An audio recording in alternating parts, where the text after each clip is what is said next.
Hey guys, what's going on? Of course, you guys know this is Monday nights. This is me and Busy Blues recap of the Real Housewives of Potomac. So before we get into all of that stuff, and Busy Blue is here. Let's take care of the business. If you enjoy my tribe, go ahead and subscribe, turn on notifications. Turn on notifications. Like the video, share the video, and comment below if you're tuning in late. If you are here, comment in the chats. We're gonna go ahead and play the intro, and then we come back. We're ready to go. So let's do it. I'm fly, yes, I'm high, yes. Everyone that gets to this guy, yes. Go out tonight, I just might, yes. Style cleaner than yours, so don't buy, yes. I'm so debonair, so debonair. I'm so debonair, so debonair. I'm so debonair, so debonair. I'm so debonair, so debonair.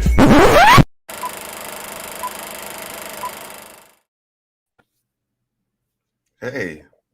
Am I a part of the show this time? Wow. I was granted access. First of all, I hated the way you did that. I know you did, but I had to do it. I hated it. No, it was trashy. It was ghetto. I was backstage. There was no one there to greet me. It was very low budget. We already talked before I did that, so let's not do that. And I mean, you were late, so I had to go ahead and get all this stuff. Was I late? You are late. Who saw that I was late? Me. I don't think. And the people who are already in the chat waiting when it says 7:30, and we switched it to 7:45. And I said, don't do that. Well, but you were still late. And I have the text messages to prove that. You were, but you still weren't here on time. I was here on time. No, the text message that I got said 7:15. Okay. Well, I have other text messages that say 7:32. So we can agree to disagree on this. We should. But we should I'm telling you right now, we should move on. He's a liar. We should move on. His text messages is late. And we should move on. He has one. Is that? How you feeling? I'm feeling good. How are you feeling? I mean, I'm all right. Just got out of therapy. What's your shirt say? Made by God. Oh, who get it? Who shirt you took? I forgot. Dixon's. Oh, I want to say who you stole the shirt from. I didn't steal the shirt. This is actually what Juan wears when he comes over here, so I just put it on. Oh, so it's from him. I was like, because I know you wasn't made by God. So. Yeah. Well, he bought it for me, and so I wear it. Oh, he can purchase things though. Yes, he's not in debt. Robyn is. Oh, with his money, so I thought it was under his name. But we digress. You should digress. But I haven't seen you in a long time. I haven't you look lighter. You look thinner. You look happy. You look healthy. How's your new relationship going? What relationship?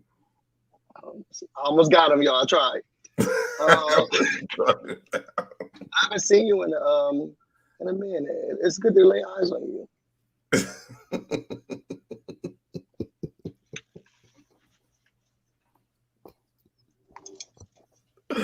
You tried it. You really tried it. How you doing in the chat? Thank you, Tribe. How you doing? I came for Juan. Listen, Juan is here. That's all that matters. That's why I can't really be bothered today by Busy Blue. How have you been? I haven't talked to you. It's been like 2 weeks, right? Yeah, it has. Well, I had a sensational weekend last weekend, and then, the week before last. I don't know how you would say that, but then I got back, and it was just a lot of stuff that happened, and I needed to take some time off. You were texting me, and I thank you for communicating with me because I was not worried about you. I mean, you didn't respond, so it doesn't matter. No, it does matter because I am thinking I was going through a depression, and I did see your text messages when I got out of when I turned my phone back on. I was like, let me not send another one because he didn't respond to the last two. That's you weren't the only one. No, you can stay persistent until a month. That's how you become a stalker. But I appreciated it, and I thank you so much. And I think I texted you first. No, I didn't. Not today. You You did texted me not. first.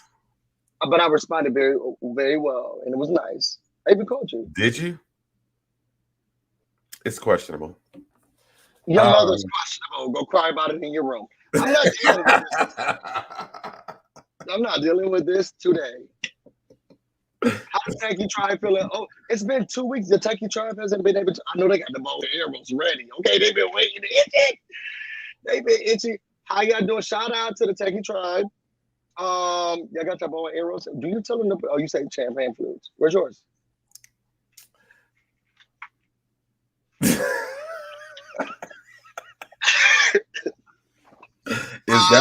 Is that what we're doing today? Is this where we're starting? Put your champagne flutes in the chat. SoDebNair, show the people what you're drinking it. You waited. You got there.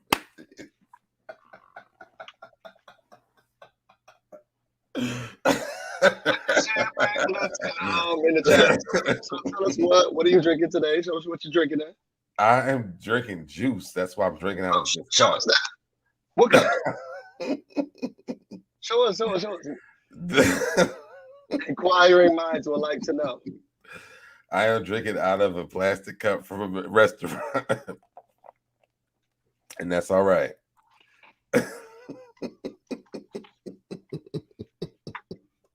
You are so tacky. You are so tacky. You are so Put your chalupas in the chat, I guess. Put your tacos in the chat get started, because this is trash. And you got them putting champagne flutes, and here you are drinking out of plastic cups. Non-reusable, if we're gonna be honest. Let me tell you how he just set me up. I don't think we said. I didn't set you up. I was not a part of that Yes, plan. you did, because you said.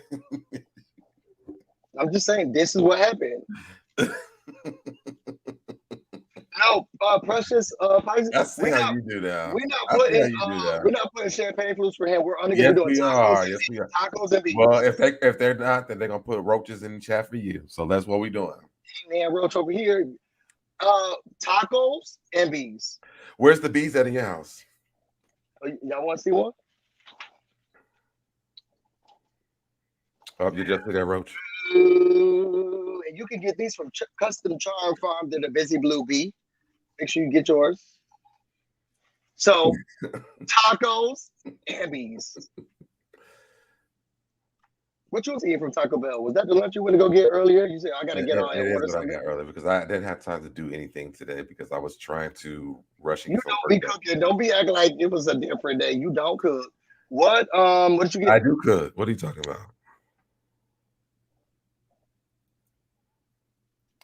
Oh, we got ants for you. Thank you, Precious Pisces. Ants. Busy your ants. Your mother's an ant. Don't cry about it in your room. What did you get for Taco Bell? I just got like a soft taco because I wasn't really that hungry. So I just got like one soft taco and I got this drink. This slushy.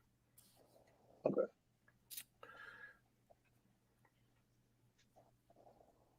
I cannot stand you. And y'all, he heard me say before we got on here that I was drinking out of this cup. And he's like, oh, okay, I love Taco Bell. Because I know that they're gonna come and read me, but so I have to start. Let's start the review because I said I wasn't gonna drag you during the review, so I was like, oh, okay, Taco Bell cup, cute, just trifling. Mm-hmm. And your father was like, oh, let me get my champagne, my cocktails, and here you are drinking a slushy from 7-Eleven, the big old. God. So let's go. What are we doing? So we're gonna start with what? This your channel. Where are we starting at? We had a whole conversation about this, and now you want to do this to me? So y'all, I was working today, my other thing, and Now, for those people who are on Monique's side, the lady never even said she was sorry. So we get y'all still being mad because y'all angry, childish people. Okay. You'll do lives on your birthday with only 23 people in life. Not that Monique has done that, but you can't go to that video still up. Good things are not, they're gonna come very few. Just reselling essential oils from the man on the corner.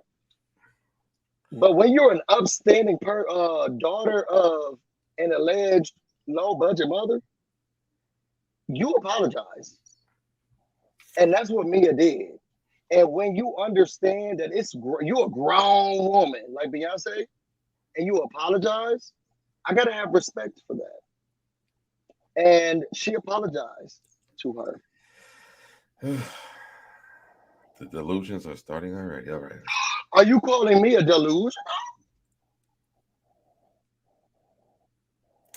Are you calling me? Because you've been on her side. Maybe you just have Alzheimer's. Oh, no, this is me all the time. But are you calling me delusional? I'm calling you delusional. No, because Mia apologized. She did apologize, but because she was asking about.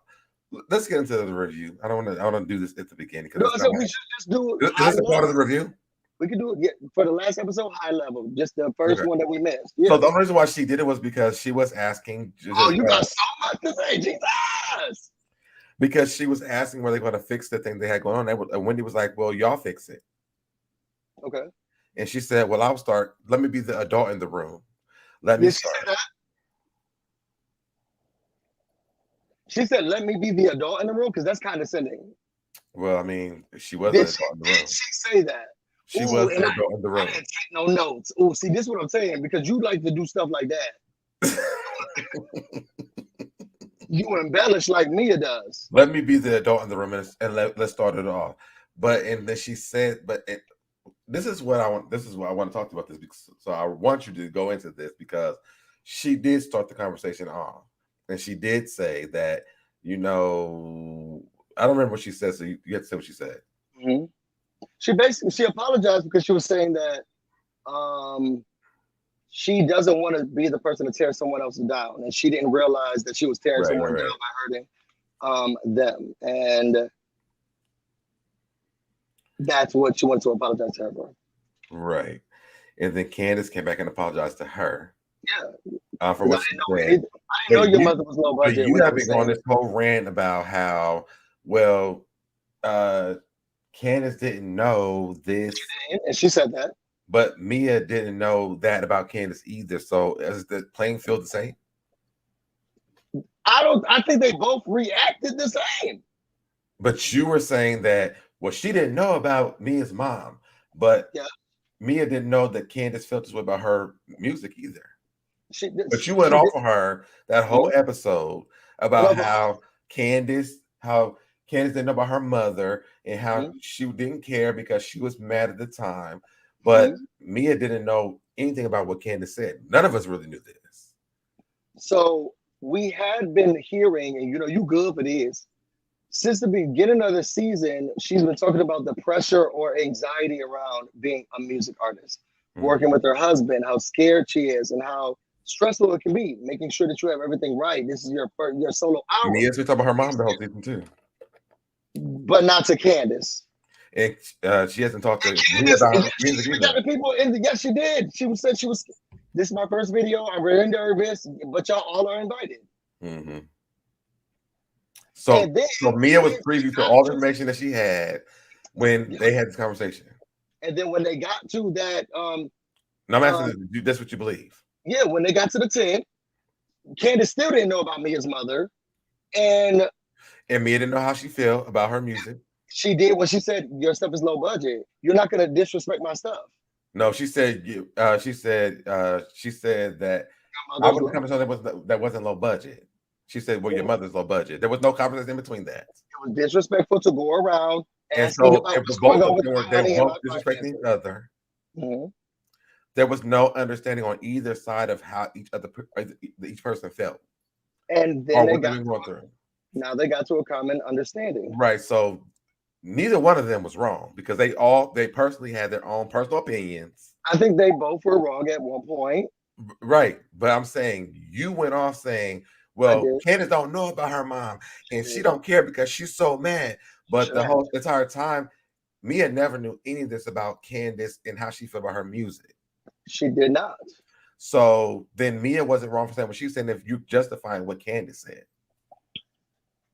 I'm not. So this is my thing. Mia felt as if the video was low budget. She was harshly criticizing her music video, and all of that. And she harshly criticized Mia's mom. So no, Candace didn't know her mother. It was a blanket.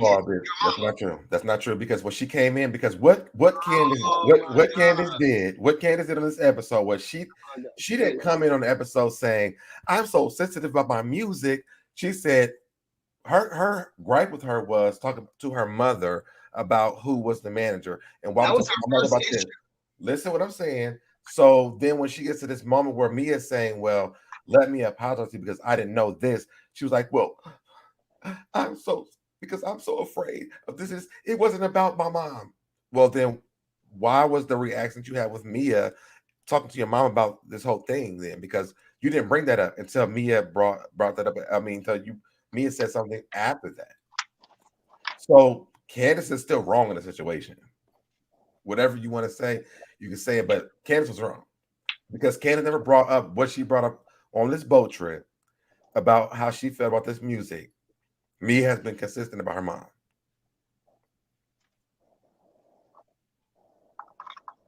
And everybody knows it. Everybody doesn't know it. It's clear you're lost. The lost. Shout out to Wendy Osefo's mother. Can y'all hear me? Let me call my Uber because you're not gonna disrespect me. Yeah, girl, and you better not charge it to my car. So can y'all hear me? Do I sound better? I hear you. Okay. Is it your audio messed up? Yeah, I changed my audio. So this is what I have to say to that. I felt as if there was a difference. I did hear what you were saying about what Candace's gripe was when she initially got to the party. Mm-hmm. Yes. What you should be going around asking my mother questions and it being in my business. That did frustrate me. Mm-hmm. And you're attacking my dream. Like it just gets worse and worse. And with Mia, Candace was responding to without knowledge. She was responding to what Mia was saying. Well, what Wendy told her that Mia said. No. Mia said herself, I thought it was low budget. Because she came to the party and said she heard that she was asking her mother. Candace never heard nothing. Outside of that, she said, I thought your video was low budget. I thought your video was low. Mia said to her, I thought your video was low budget. Candace said, why would you? She said something and then she said, well, I wanted to come to something that wasn't low budget. But the conversation started with Candace. Yes, she was upset about her coming to her mother. Huh? She was upset about her coming to her mom and asking questions. But then when you get on the boat, it wasn't about talking to your mother. Yeah, because then it changed to, I invited you to as I'm trying to tell you about what my frustration is, you then come back at me with, it was low budget. So then I was like, okay, I'm already mad that you talked to my mama, and now you're calling my stuff low budget? And this is something I'm working on. Now this is my new gripe. I've been working hard on this. F my mama stuff. I put a lot of money into this low budget video.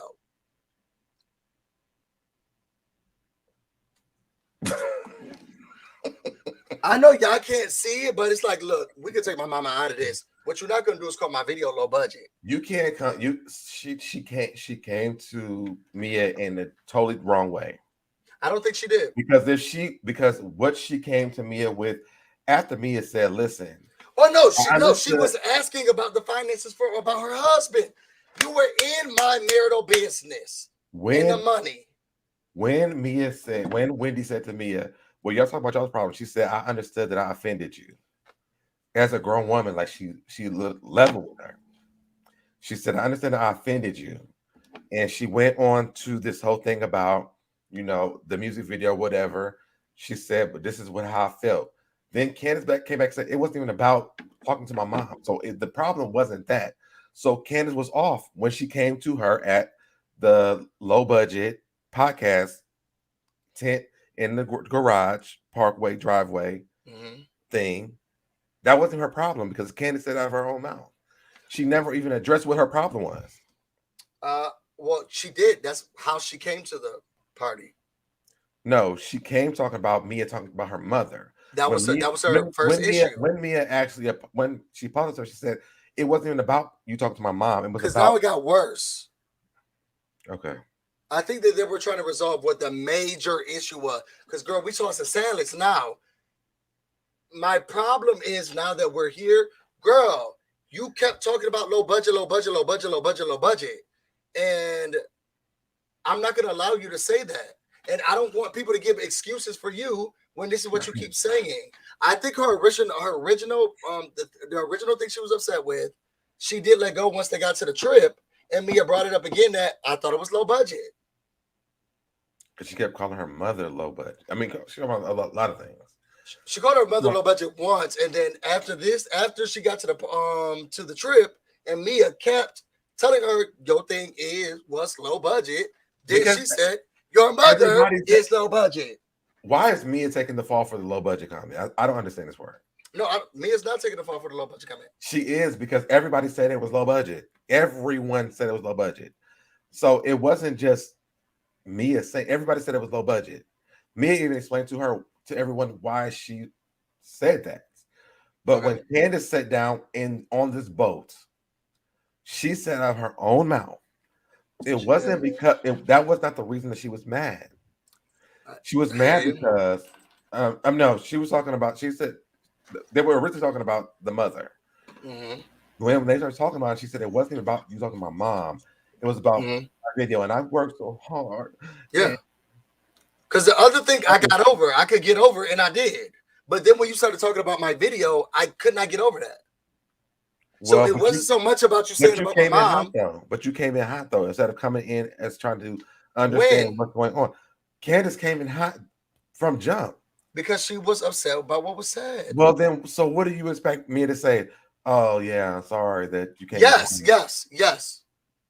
But you're talking about, but you're calling my mother low budget now. But you know what? You know what's cute? And this is not in a perfect world, in an ideal world. Mm-hmm. If Candace would have come to her and said, I heard that you were asking questions, and I didn't like that you were going around asking questions. And Mia said, oh, sorry, I didn't mean disrespect. I didn't know that you would be offended by that. Right. And then, boom, the party could have continued. Because then. But that's not what happened. Mia said, but then Candace, your video's low budget. But Candace then doubled down and said, I understand about the mother thing because I hate when they talk about my mother.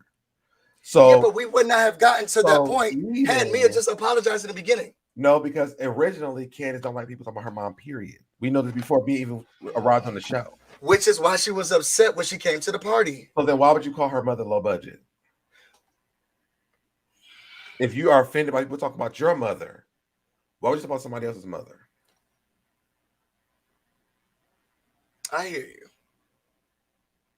And she said it on this episode. I hear you.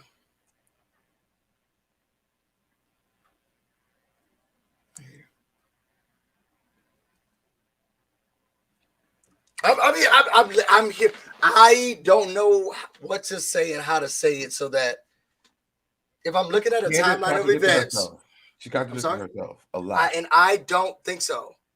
And if I'm looking at a timeline, Mia and Candace were cool. Then she gets to the video. Mm-hmm. Mia does something to hurt Candace. No, that Candace's mother did. Candace's mother started that. Let's be all the way correct. Candace was upset with Mia. But it was her mother's fault. It wasn't Candace. Candace was upset with Mia. Candace was upset with Mia. But she did not know her mother even had a part in that. So that's not her fault. Candace was upset with Mia. Why? At this point, I'm trying to keep it at a very top level. But why is she upset with Mia? She didn't like something that Mia did. But why did Mia do it? I don't know. Because her mother was talking to them about it. And we already talked about this before. So I We're don't. not gonna say this again. What I'm just going Candace top did, her level. apology. I'm thing going she top did? level. Mia did something to upset Candace. Okay. Candace tells Mia, I didn't like that you did that. Mm-hmm. Mia says, but she ignores what bothered her, which was you asking questions. And she says, well, your video was low budget. So now, on top of me trying to come to Candace going to Mia to talk about what bothers her, Mia ignores that and says, well, your video was low budget. Girl, I don't care about none of that stuff with your mom because your video was low budget. Because she was it was like shading she's her. doubling down. She was shading her. What would you want her to say? Okay, I'm sorry. Shade me, so let me not throw shade back at you. She didn't shade her. She told her that she didn't shade her. Yes, she did. When she came in? Yes. What'd she say? She came in hot about her mom and why Mia was asking questions, which was really confusing to me because I'm like, Mia didn't start that conversation. Her mother started that conversation. She started with Karen. She started with Mia. She started with everyone that was sitting outside. That conversation started from her mother. It wasn't because of Mia. So then Mia engaged in the conversation. So should Mia have been like the negativity? No, her mother started with the negativity. But when now she's talking to Candace, she says, well, it was low budget. Okay. As the girl's frustrated, she talks down. She talks down about her stuff as the girl's coming to you frustrated. We're not going to agree on this. I knew that. I wasn't trying to go that deep into it. I was just trying to figure out when they started apologizing for this episode. Yes. Then why can't we go back and actually look at what actually happened? But I think that the way that they apologized, it happened that way. It did, but it also makes you go back to the episode where they had the altercation, where they should have really looked at the whole situation because the situation started because of Candace's mom. Yeah, say it. Okay, say it did. Let's say that it did. No, it did. We watched it on TV. I'm saying let's say it did. Well, no, Candace's mother played a part, yes, but someone else actively, but she started a conversation with Karen, and Karen was like, "Girl, I'm sorry." She was talking to Karen and Mia. Yeah, but Karen did not engage. Karen was after Mia. Mia got there before Karen got there. Karen did not. There are people who did not engage, and there are people who did engage. Mia got there before Karen got there. She started talking to Mia first.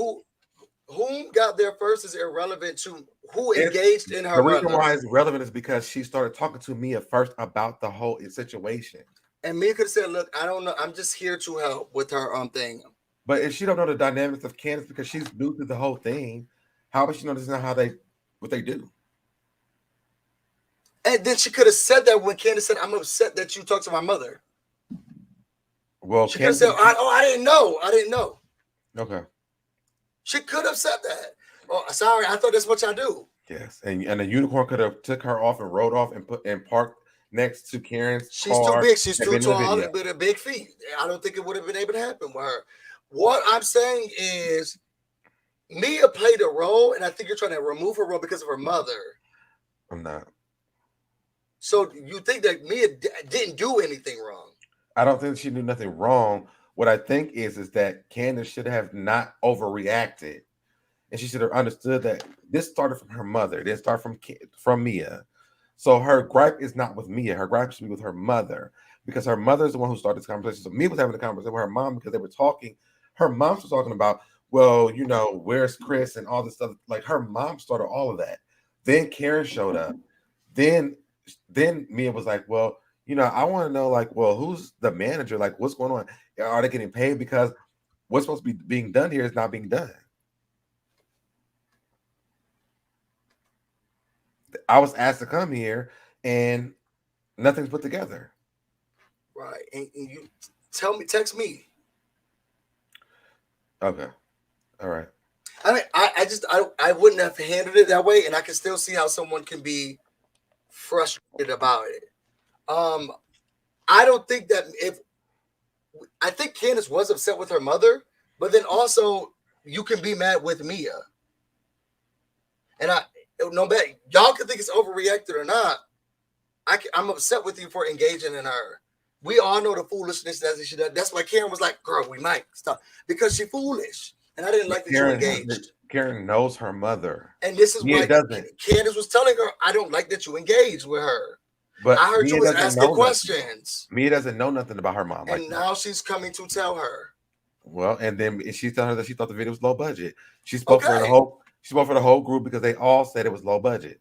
Okay, so I don't. Why is it wrong for Candace to have a problem with her, and for us to feel like Mia kind of started it? Because Mia on the back of her mother. I think that's where the problem starts at. Is that Mia didn't start it. Her mom started it.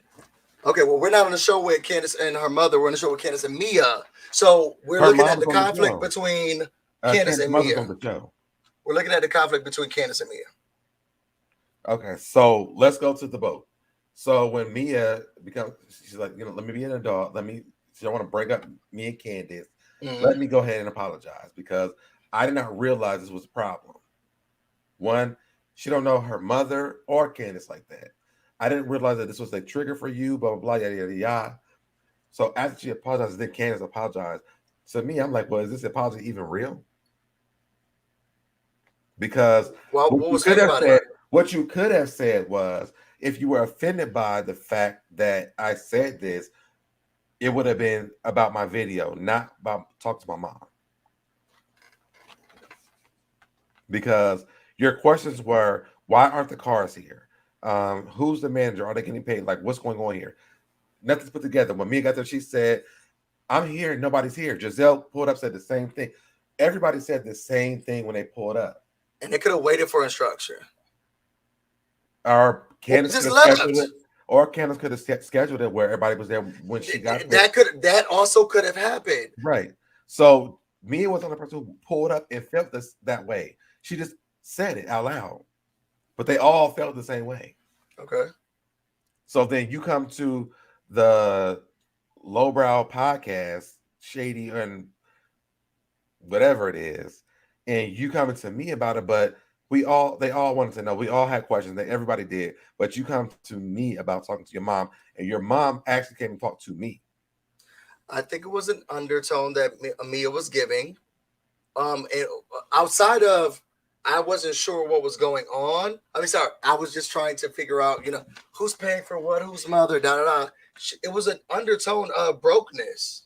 Did she say who's paying for this? Oh, sorry. Who's getting paid? Who's the manager? Who's the manager? Is he getting paid? Hey, girl, why are you worried about the manager? This is a video shoot. Because the manager was the producer is. Do you know who the director and the producer is of the shoot? Because they were supposed to instruct them on what to do, but they weren't even there when they got there. That's why. Who's the manager? People manage 17 people at once. You mean who is the director who's producing this? No, your big old feet. None of them were there, so it doesn't matter. The mom pulled up, so she had to ask who was there. But the thing is, she didn't have to. Okay. She could have just, text Candace, look, girl, I don't know what's happening. I'm here. Do you need me to get some stuff together? Or is there somebody I could look for? Okay. No, she went to the mouth of the South. It was like, yeah, girl, and who's the manager? She didn't say it like that. She said, who's the manager? Is he getting paid? And then she said, what's going on here? I think it's Chris. And then she said, well, is he getting paid? Because she was trying to figure out, well, who's giving the instructions? Because when I pulled up, I was the first one to pull up and there was nobody here. There was a tractor trailer cutting grass when I got here. Is this the cars in the video? Either way, I think that it was okay. They accepted each other's apology. Absolutely. And she apologized first. So the fact that you are defending her, you are trash. Yeah, I told me. That's why I said I was gonna try to be very just soft today because I was like, I'm not gonna be doing this today with him. I just wanted to make it make sense because I feel like when they gave the apologies, what happened before that didn't make any sense to me. So I just wanted to know. But I already got that. Somebody says, is the Maryland in the South? She's in Atlanta. The mother is in Atlanta. Darby.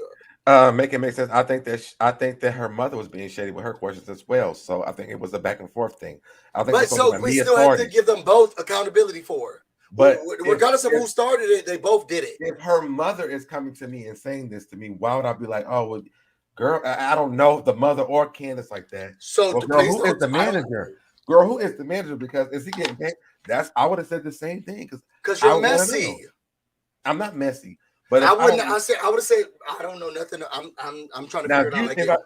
Okay, so me and you are cool. If I came to something, I'm not going to go to your mother and ask this. And if my mother came to you, I want you to be like, even if your mom did. But if Joe Blow, let's give a random name, Joe Blow, asked me to come to his video shoot, and I'm there before everybody gets there, and then Joe Blow's mom pulls up. I'm like, where is the manager? Who is the director?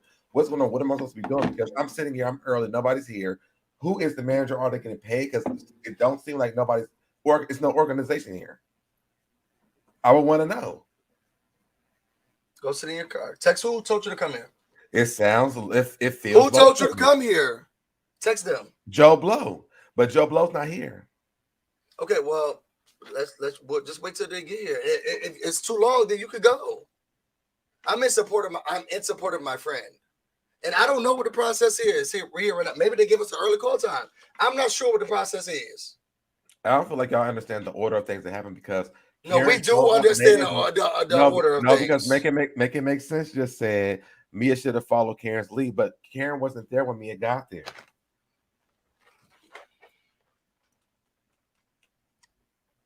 So that's all I'm saying. They had already started talking. When someone says follow their lead, it means she could have reacted the same way. Follow lead to someone who's not there. She could have reacted the same way. It's when Karen got there, but her and Miss Dorothy had already been talking. I know. She accepted the apology. So we move on. Yeah, move on. Another high level thing was Ascala be lying. Mia be lying like always.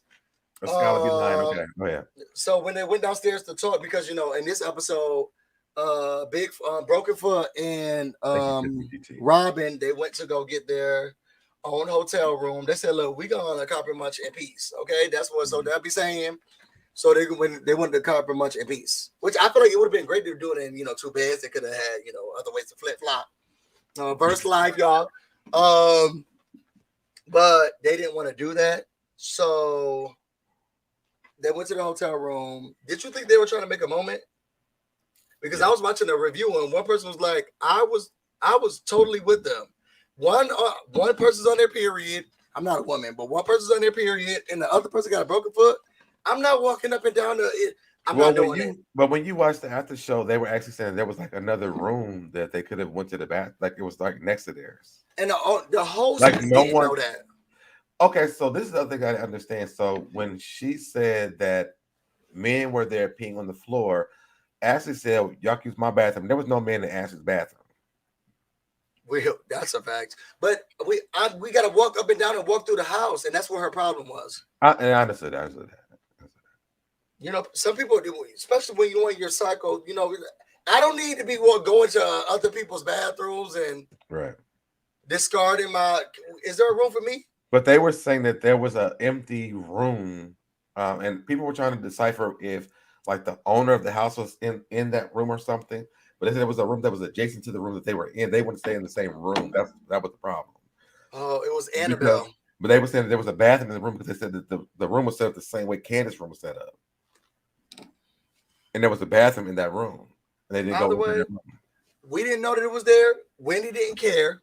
And those two ladies was like, Wendy was like, isn't there's not a bathroom? I went to 20 minutes to dinner. So I don't think it was wrong for them. I'm not that. Oh, I'm not. I'm gonna say I'm not that. I'm not fancy at all. Like I'll stay. I can get caught up in the corner. If I'm gonna stay somewhere for free. It doesn't really matter to me. But I do know a lot of people who are like, I'm not doing this. Mm-hmm. I'm just not gonna do it. My family are like that. I was driving to a hotel, then my family said we canceled that hotel. We're going to another one. It's like, boy, you cancel mine? Who gave you the clearance? I bought that room, but I know people who are like, I'm just not going. I don't feel comfortable, and if I'm going to be on vacation, I want to feel comfortable. I want to bleed and take off this cast in peace. And Wendy thought that they were making a scene. I mean, from from what I saw, I think that there was the bathroom they could have actually used that was on the floor they was on. They didn't use it. They wanted to make a scene. But I also felt like Ashley, Gizelle, and Robyn came to cause chaos. Because there was no husband for Ashley's husband didn't show up. Juan didn't show up because he was here in Atlanta, and Gizelle didn't have a husband or a boyfriend or a date to show up. Well, but you invited me in my bags, so and here me in my luggage. No, in my luggage, not my bag. You invited me in my luggage, and here we are. But Gizelle said she wasn't coming. You showed up a day. You showed up a day late. I wasn't sure if my luggage was going to be there. Well, I mean, and when your luggage showed up, and here we are. There was no bathroom for it. So. And how long in advance did you plan this trip? Huh? How long in advance did you plan this trip, and why? Who was supposed to sleep up here if you had planned it long in advance? So let me ask you this: how long have you been watching Housewives shows? Since 2010. Isn't there always a bad room? Yeah, that one person gets. No, sometimes it's more than one. We got a friend of the show. Marlo literally made the living room her bedroom last season on Housewives of Potomac. I mean, of Atlanta. So why would you show up as the last person if you wanted a good room? Moving on.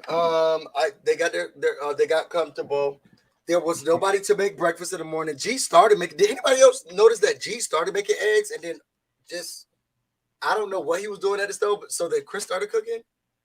Thank you, Ray, for becoming a member again, and welcome to the tribe. I hope you get your money's worth. I hope you be quiet and keep going.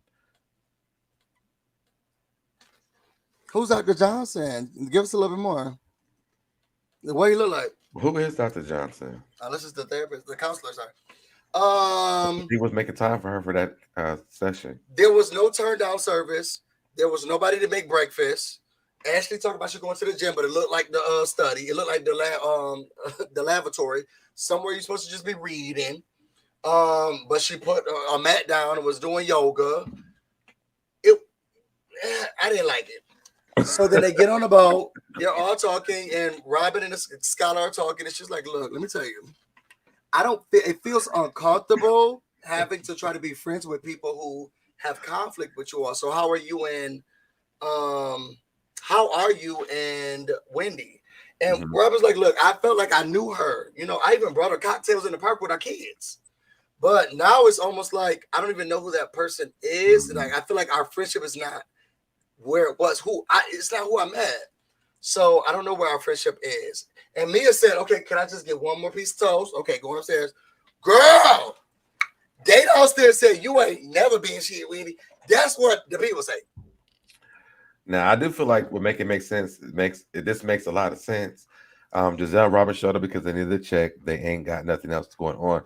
And I also feel like Gizelle and Robyn, and because Ashley called them, said there would be a threesome because they knew they were going to cause problems during this trip. Thank you for that input. And just again, like I said, there was the other room. They didn't take the other room.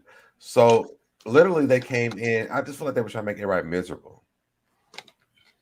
And I'm sorry you feel that way. Well, I mean, everybody felt that way, but go ahead. I just talked about what Mia coming upstairs and talking about the discussion between Wendy and Escala. What did you feel? That wasn't.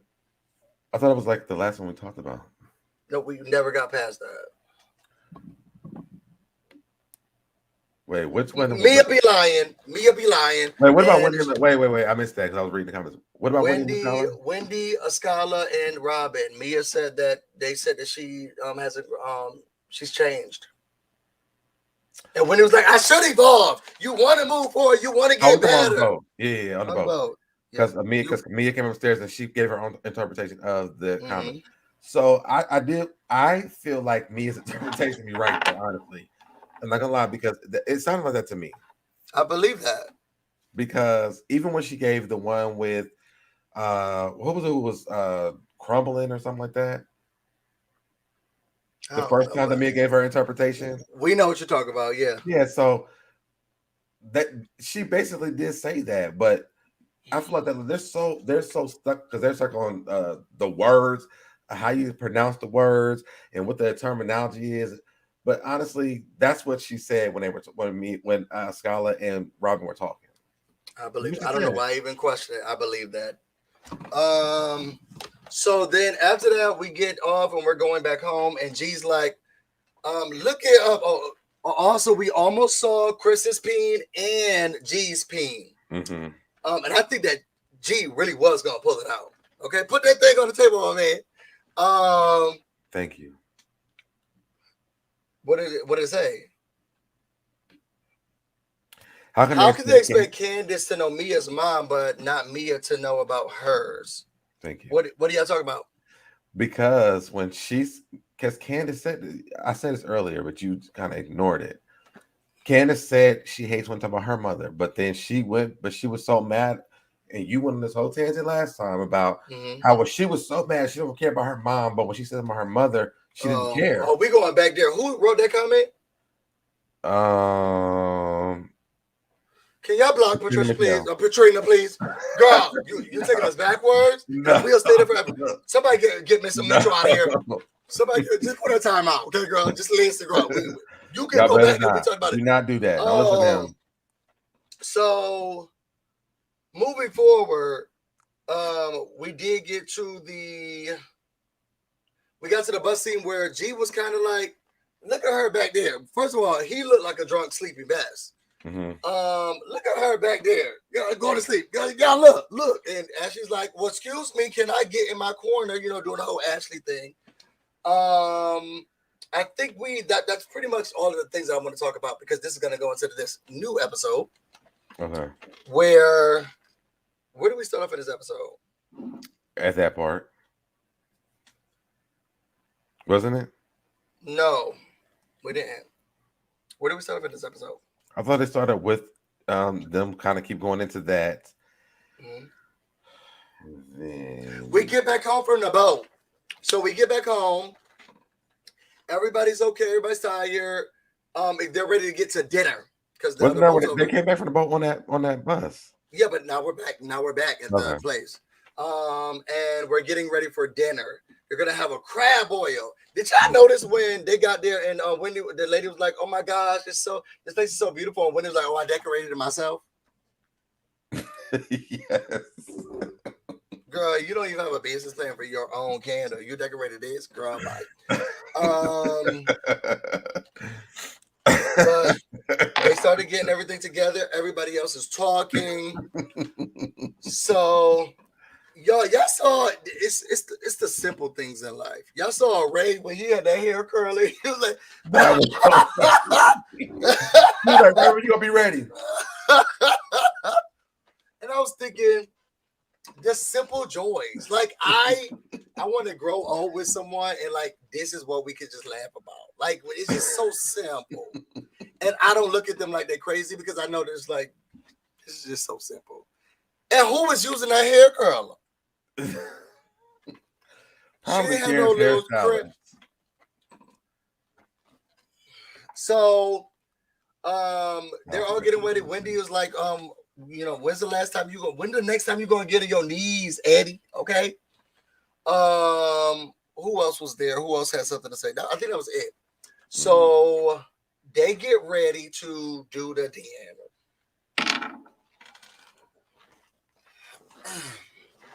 First of all, this wasn't a crab boil. I don't know what crab boils y'all been to. This looked like a restaurant, and I don't want to eat my crabs like this. Okay, it's not a cute thing. So she's like, well, let's sit outside. I know it's cold, but I wanted to see the sunset. Okay, well, girl, let's do that first and then come back inside. Okay, or sit by a window. Okay, and then those who want to see it can see it. So they go outside, and this is supposed to be a crab boil. It's a full spread of like dinnerware. Dinnerware. You got the plate, you got the forks, the knives, the spoons, the glasses, the cup. Like, why we got all this stuff here? I think I saw a teacup. Like, what? We don't need all of this stuff. So they bring out the crab, and I don't like crab boils where the crab is already made. Like, can y'all be cooking it while I'm here? Okay, give it to me hot and steamy, but I'm not going to judge them. So thank you for tuning in for the super chat. She said Mia was obviously a viewer before joining. She was a fan. She's been a fan. That's a fact. That's how she know what buttons to push. But I digress. We didn't know about that stripper prostitute daughter of a low budget parent. So then it started G. He said, "Look, I'm not doing this with y'all. I guess whatever the Geritol it burned out, whatever he got that really kept him hype, it wasn't in his system anymore. So he was like, look, I'm going inside. And me's like, you want me to come with you? No, stay with your friends. Do whatever you want to do. And I was like, oh, I don't like this G. It's something about it seemed it seemed like whatever he was on, it ran out. I feel like he didn't want to be around Ashley. That's how I felt when I watched it. Can you explain to the people why? Darby, can you explain to the people why? Because we kind of skipped this part too. I think that when he was on that bus, he was just making fun of Ashley's head bouncing against the window with her mouth open trying to sleep. He even said, he was like, if I knew you were asleep, I wouldn't even said. If you was woke, I would never said nothing. But it almost kind of made it a little bit more funnier for me because she was kind of like in and out of the sleep. I think he was just making fun of her because she looked funny, like going in and out of the sleep. So I guess we'll get more into this after this when we go to their argument after this. But I don't think that he was being like crazy until she started like going back and forth with him. I think that he was just really thinking that it looked funny because Robyn said something in that scene as well about how she looked on that window.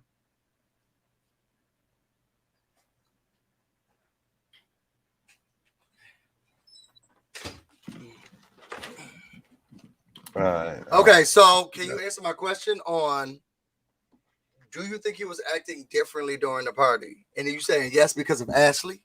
Yeah, I think he felt like she overdid what he was like his joke. Well, that was like, G, just sit over here, leave me alone. G, I'm trying to sit in my corner. G, no, G. And then Karen was like, this is so wrong. He was like, no, but G, leave me alone. And he was like, I'm still over here and talk about it because it's funny to me. Like, I just think he thought it was funny. I don't think that he was like really like trying to like. I think that she. I agree with you on that. I think that she saw like the sexual stuff he was doing, so maybe she was creeped out by him. Why you look so good, girl? Yeah. I do think, because I don't feel like you're gonna answer my question. I just felt like, because they hadn't really talked yet, I felt like his mood was, well, one, he's a little bit older. It's cold. Yeah. It's cold out here, and I'm not staying out here. And I have not been a part of this show. So, like, but it's something about his whole demeanor was not the G we saw throughout this weekend, who has always been lovely, vibrant, even in conflict, he was like, I don't know, we're just gonna figure it out. Okay, you want to go, we can go. But at this point, it was almost like he ran out of mollies or whatever. Something, he wasn't as excited anymore. So when he went inside, they sat down, they started talking. I do love the fact that they got a chance to talk about Eddie and his family. You know, Eddie's so fine, the boy is mine. And how the mother called. And he said it was very random. I love how they was like, what did she ask about the kids? Blessings be with you. Okay, girl, I don't care about those kids or that wife of yours. Okay. I hope that everything is good in your life. Okay, and then that's it. She's trying to get a check too. Just say you want to come to America, girl. Just say you want to come to America, and we got you. So after that, then we do get. I think G does come back out. He does. I don't think they talk about anything else. No, they got back. That's when they got back into it, when he came back out. Oh no, I'm talking about at the table before G comes back out. No. I think they only talk about Eddie and his children, relationship. Yeah, his mom and stuff like that. Yeah, that's it. I think that's it. So then, G comes back out.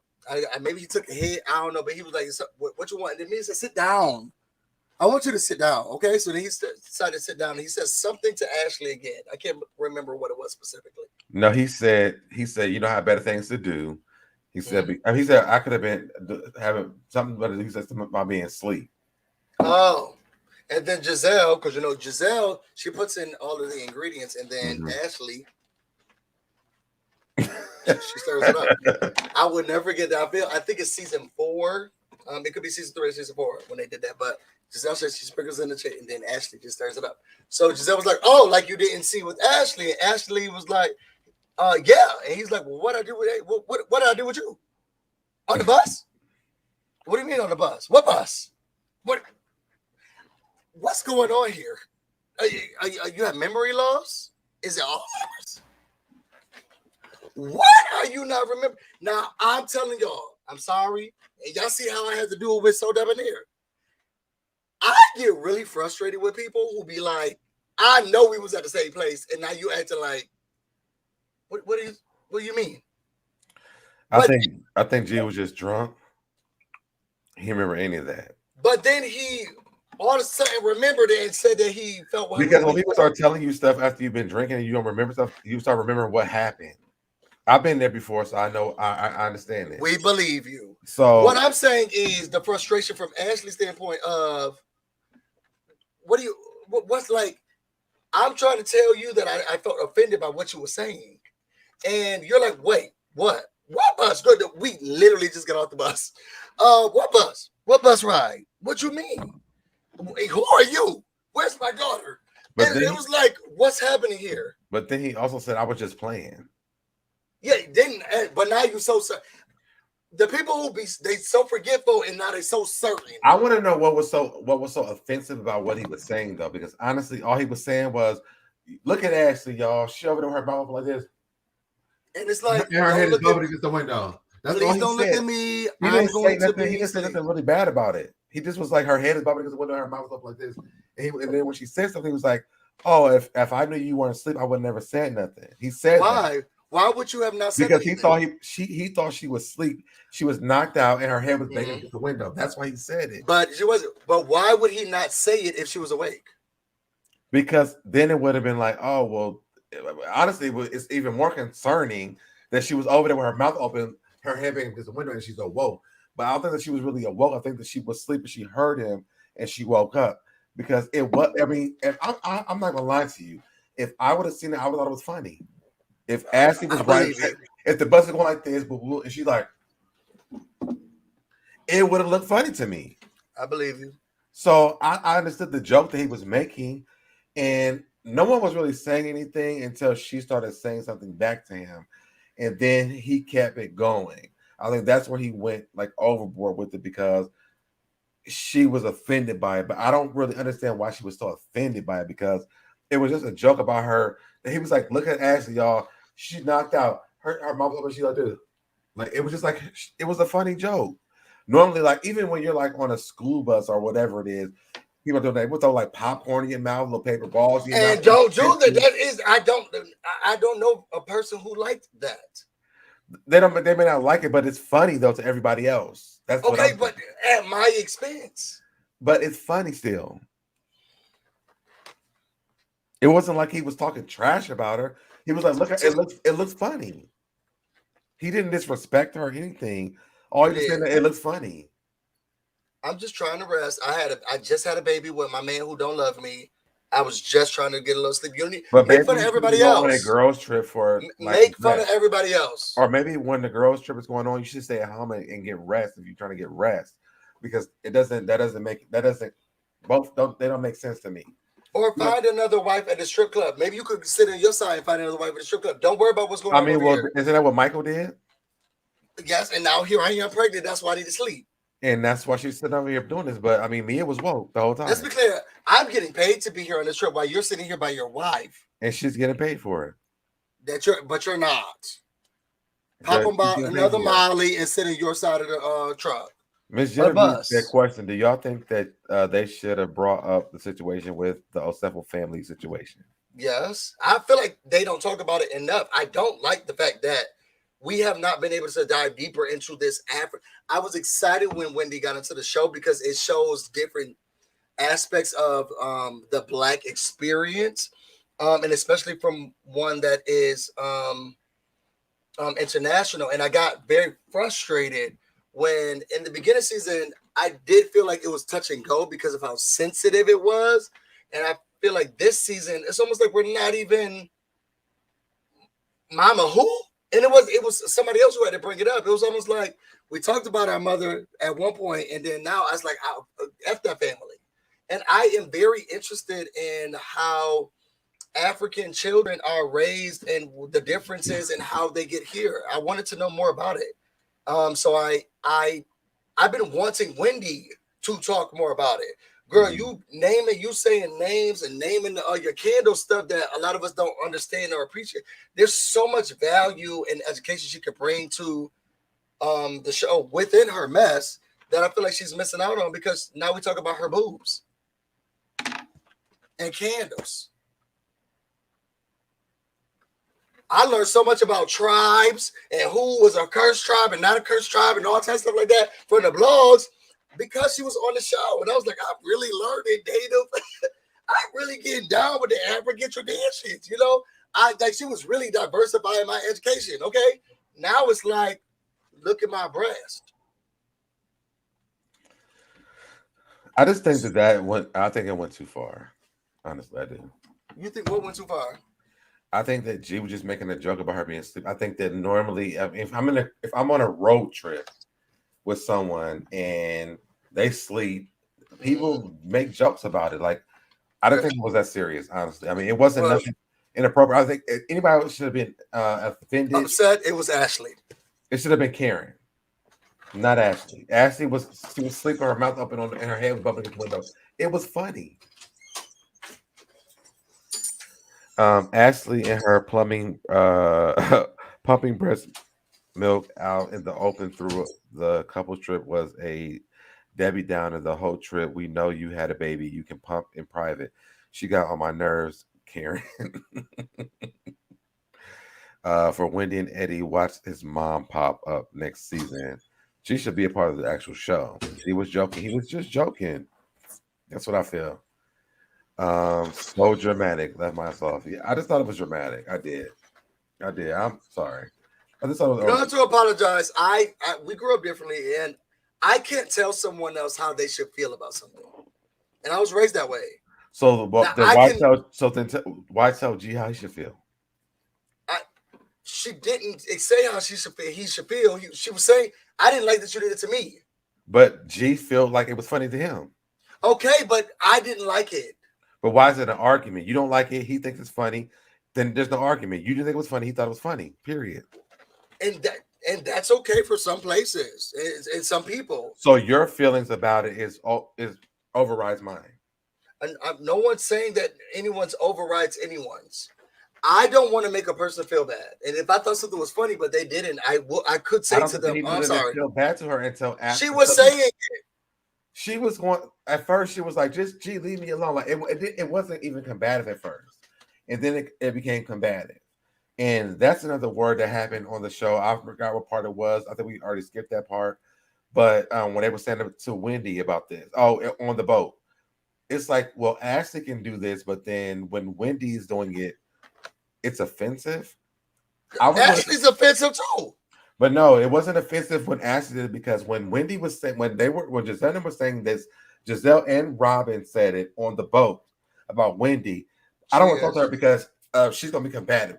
Oh, we can't talk to her because she's gonna want to have a debate. Like they're like she's so aggressive, and it's aggressive.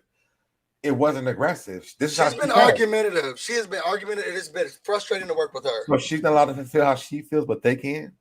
No, she can. She can. So then why can't she express everyone?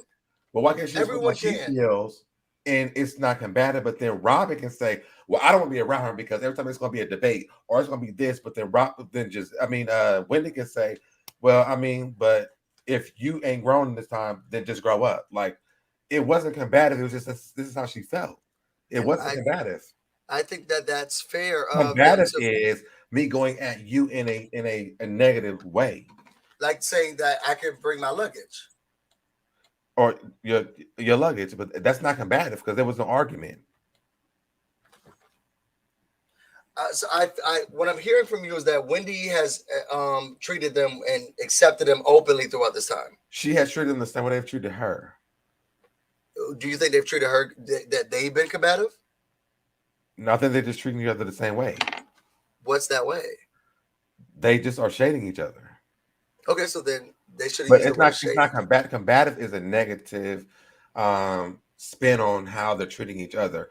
Wendy has never said, "Well, Gizelle and Robyn are being combative." I feel like she's been trying to pull another attack. All she said was, "I mean, well, your husband's not here." Bam, but that's fact.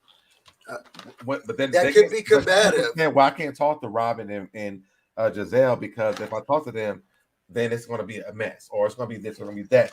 She's just like, listen, I mean, your husband not here. I mean, you bring your luggage. That's it. It's never been like I can't talk to them because if I do, it's going to be this negative connotation.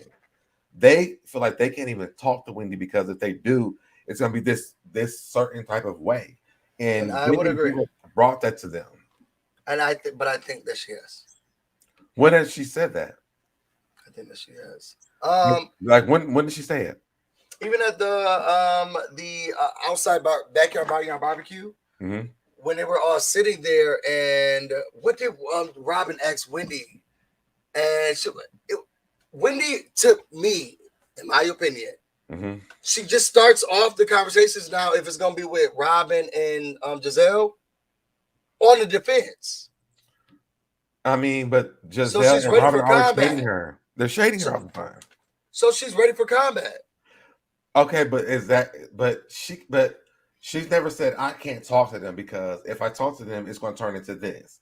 That's combative. Like it's a negative connotation towards her.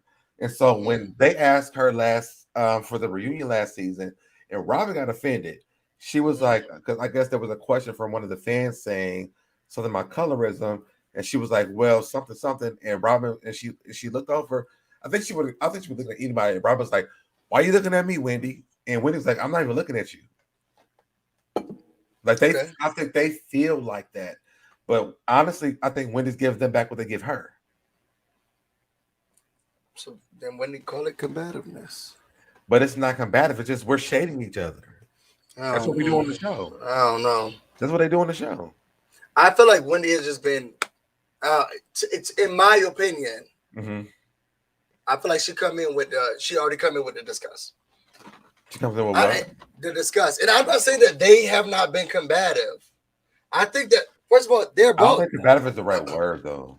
I think that all three of them have walked into the room with each other ready to fight. But I don't think it's the word is combative, though. I think it's just we're shading. Well, I don't think the show's ready to fight. The word of the show is about shading each other. So they come in and shading. Now, if you can't receive the shade that's going on here, and you know what, I didn't receive this. You know, I always say this with you about Candace. You know, I feel like she goes way too far. I don't think Wendy goes too far with her shade. I don't. I think that Wendy gives them what they give her. You know, Wendy, your body, you change because your body. Well, I feel like you have your husband's not here. If you have one, it's like it's shade. It's like nothing that's like damaging. It's like every time you come at me, I'll have to come back at you because every time they come at Wendy, she has to come at them. I don't know. Monique didn't like people talk about her marriage. Well, I mean, they like that when that Monique had 4 homes either. So that was combative. That was combative. No, her fists were combative, and she was combative to her pastor. Well, that happened before the 4 homes. But either way, when she was living in her car. Let's move on. Who was living in the car? Let's move on. Gizelle? So, oh no, we're talking about Monique Samuels when she was trying to be a rapper. Let's move on. So as they're there, back to what we were saying. I can't take the over dramatic emotions. I need Potomac women to remember they are black and act like it. They want Twitter hashtags body shaming, mom shaming, sleep shaming. Now I will say, I don't think that it's a not black thing. I think that you do get to a point where you become more conscious or cognizant of other individuals' outlooks on life and themselves and how you play a role into those aspects. Mm-hmm. And I do know, like in the black community, it's a lot more difficult to talk about feelings and experiences than it is to. It's way more difficult to do that and to be accepted for that than it is to just talk about outward appearances. Or like just regular. I'm tired from work. Okay, you got it. Praise God, you got it. Da da da. But if you're like depressed or you're going through or struggling with something, it's a little bit harder. And you know, in the Black community, the mother is looked down on because, girl, you got 4 baby daddies, but we're not looking at the men who are not being good fathers. It's a cognitive, conscious thing that I feel like they're in. So I'm happy that Black people are doing it kind of now. I just want to put that out there. Call out the mom shaming, call out the bullying, call out the sex shaming, call out your husband trying to sleep with this other person's husband who that lady said they're not married to. Call those things out. Hashtag that. But where were we before we got to that one? G was trying to tell us, don't speak. Ashley was telling G that he was upset. G was having an episode and he couldn't remember where he was. Are you my daughter? And then he remembered and he said, "Oh yeah, I'm sorry. I'm not sorry.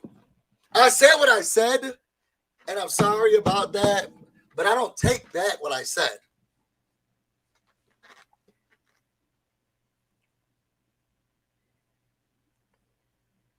I saw this video on YouTube.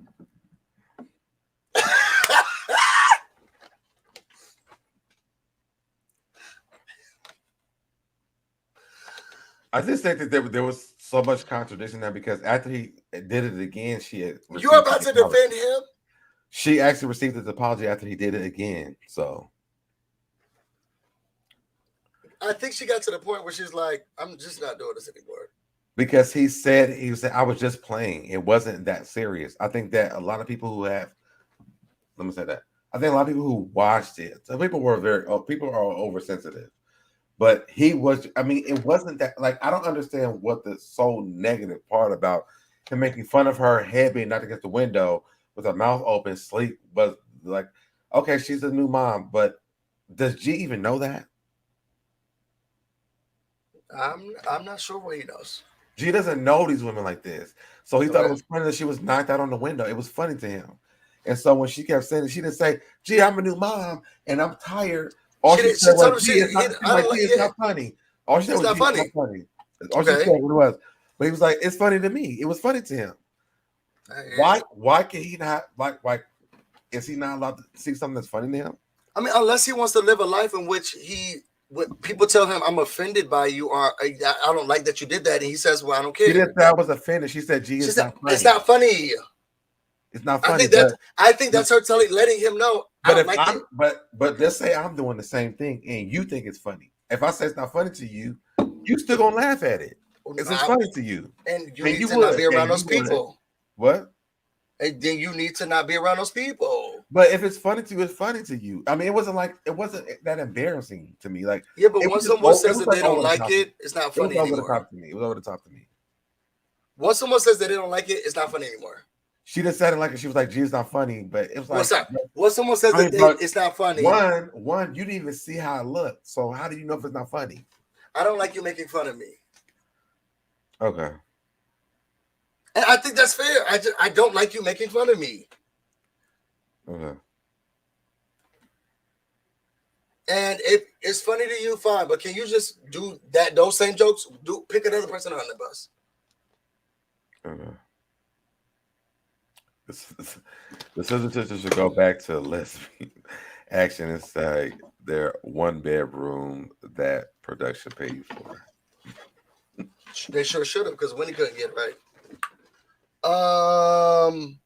So that conversation ends in, geez, I don't know what's going on. Where are we? What are we talking about here? I mean, now Ashley did say, "Well, is it Alzheimer's? Is it? What's going on here?" And then here comes the grammar police. I don't. Where they at?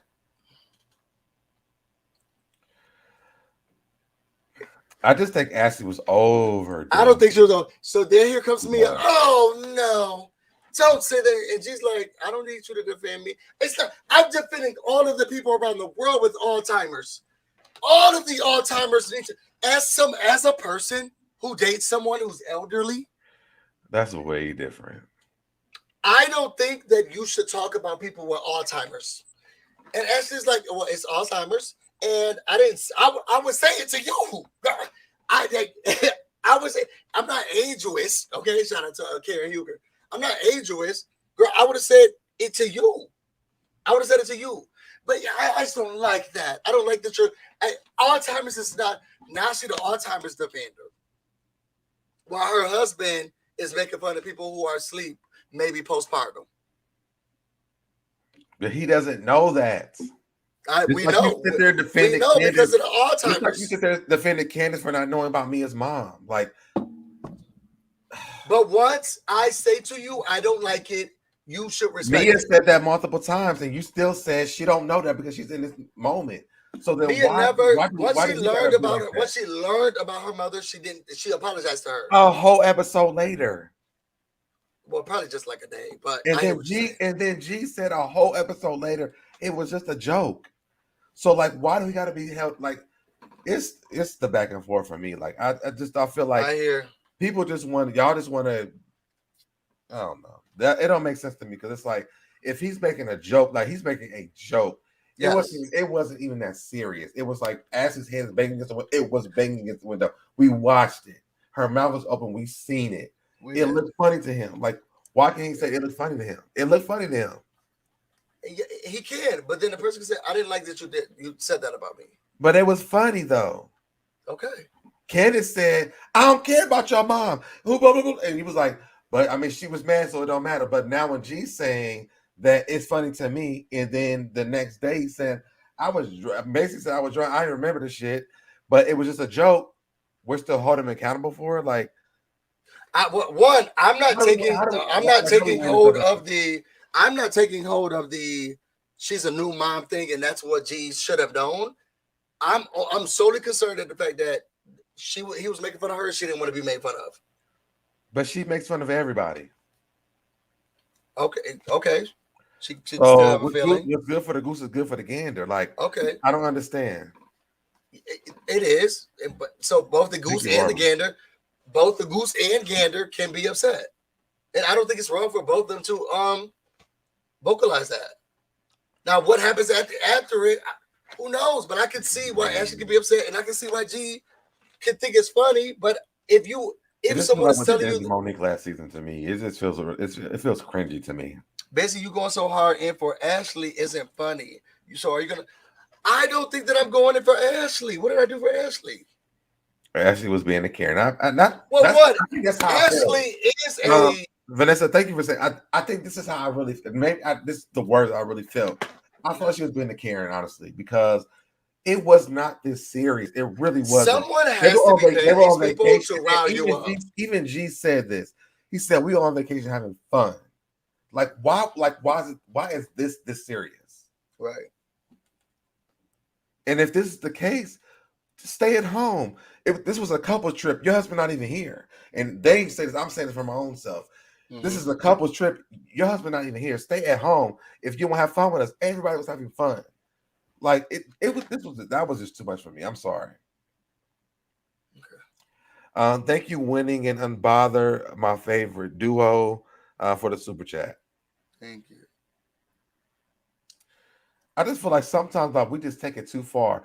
And I watched some other channels this week, and I realized something. When it comes to these black shows, we are so sensitive about things that these white people don't be. Are we? At all. Yes. Because I'm gonna tell you why. Because and I'm gonna say Richie Scott pointed out a lot of things this week that I saw. Did he? Yes. He pointed out all the fights that the white people had. It was never. They had brawls. Mm-hmm. It was never this serious.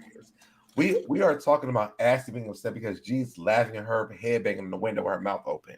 Like, it ain't that serious. It's funny. Well, the thing is, it's not that serious. He wasn't like, "Oh, girl, you a B and you look like a." It was just funny to him.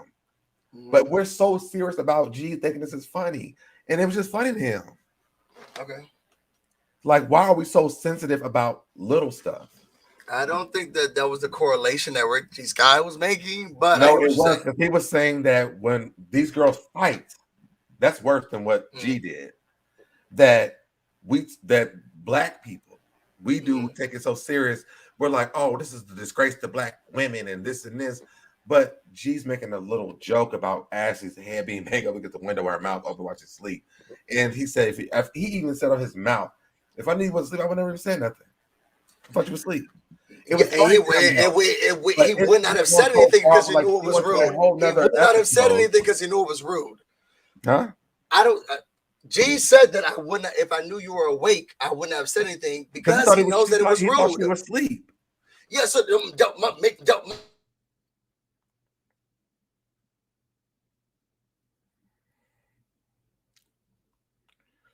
I think we're just so sensitive about stuff. Like it was just funny.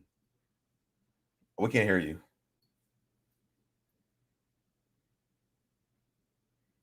Thank you, Candy. Are we still hearing you? Busy? Esther is mad because she ain't getting that ARPB on the regular. If Candace would have said that comment to G, it would have been an uproar, selective outrage. Absolutely, I believe that. Yeah. I hear you now. You know. I think that the correlation that was being made is the hypersensitivity on how African Americans. It is a seriousness about the putting hands on people because other franchises have done the same.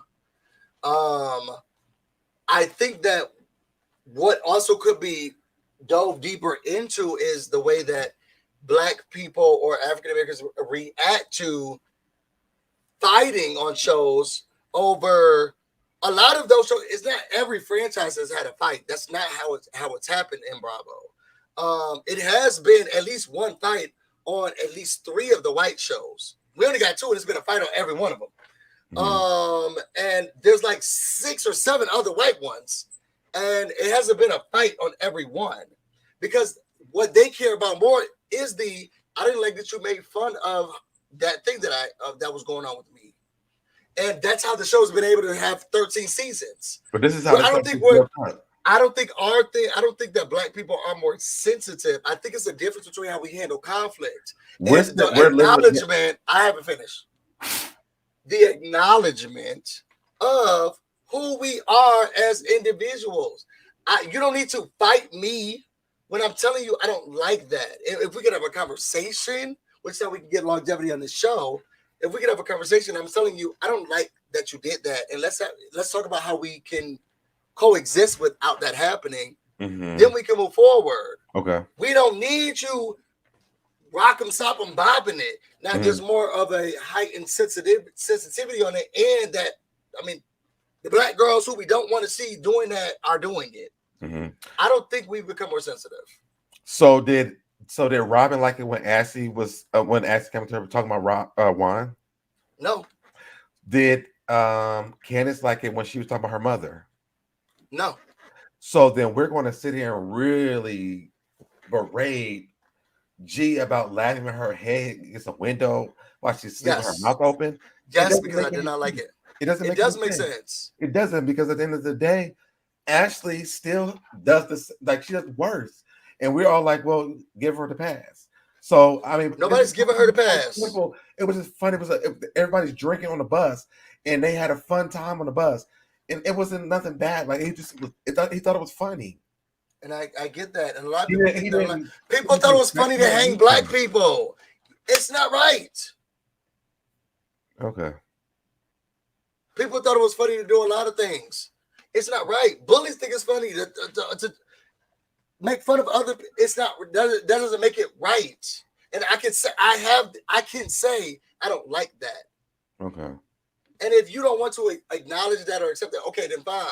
But I have the right to be like, I don't like it. Sorry, I don't like it. Now, how she's reacting to G, fine. We could say that you feel as if it's an overreaction. I ain't nobody talking about me like that. An overreaction. And for a black man, for this woman to do this for this black man, like it's too much because it makes it look like this black man is an aggressive person when he's not. He thought it was funny. That's it. I can't tell people how to If this was react. white people, this would not be an issue at all. I don't know that. I'm not in white spaces. I've been around white spaces. I went to school white people. I've been around white people in college, middle school, elementary school, high school. Ashley is a bully. What are you talking about? I'm not saying she's not funny. A bully. It was funny. Ashley can be a bully and then still feel bullied. But it was a simple joke though. Like it wasn't this deep. So when she feels offended, she should not say anything, right? They could have been like, Ashley, it's literally just a joke. Like it wasn't that deep. Like he wasn't disrespecting you. She should just thought it was funny that your head was bouncing against the window and your mouth was open while you were asleep. It wasn't that deep. And we're saying that she should, if she didn't like it, and they're like, it's just a joke. She didn't like it, but sometimes we are oversensitive about things. Okay. That's so you just suck it up. It wasn't. It was sometimes yes, because it ain't that deep. Okay. It ain't that damn deep. Okay. And I went back and watched it. I was like, well, what happened? Did you? So when I saw this episode, I was like, well, when he said it again, I went back and watched it. I was like, well, he didn't disrespect or nothing. He was just like, well, I'm still think it's gonna be funny because it's funny to him. He's not allowed to think something that's funny. Like these are natural reactions. I hear you. You can't help what you see that's funny to you. I hear you. I just want us to be able to be like, you want us to be able to do what? And like have real emotions about things. Yeah, but unless we're sad, you don't want us to have these sensitive ones, though. Ashley could be desensitive about it, but also be rational about it. Like if everybody's is rational around. What's rational about someone who hears that they hurt their someone's feelings and when G heard her say that on this episode, he said it was just a joke. Yeah, but it still kept going. She kept going. He said it was just a joke. But it still hurt me. Even on the bus, he said, I thought it was funny.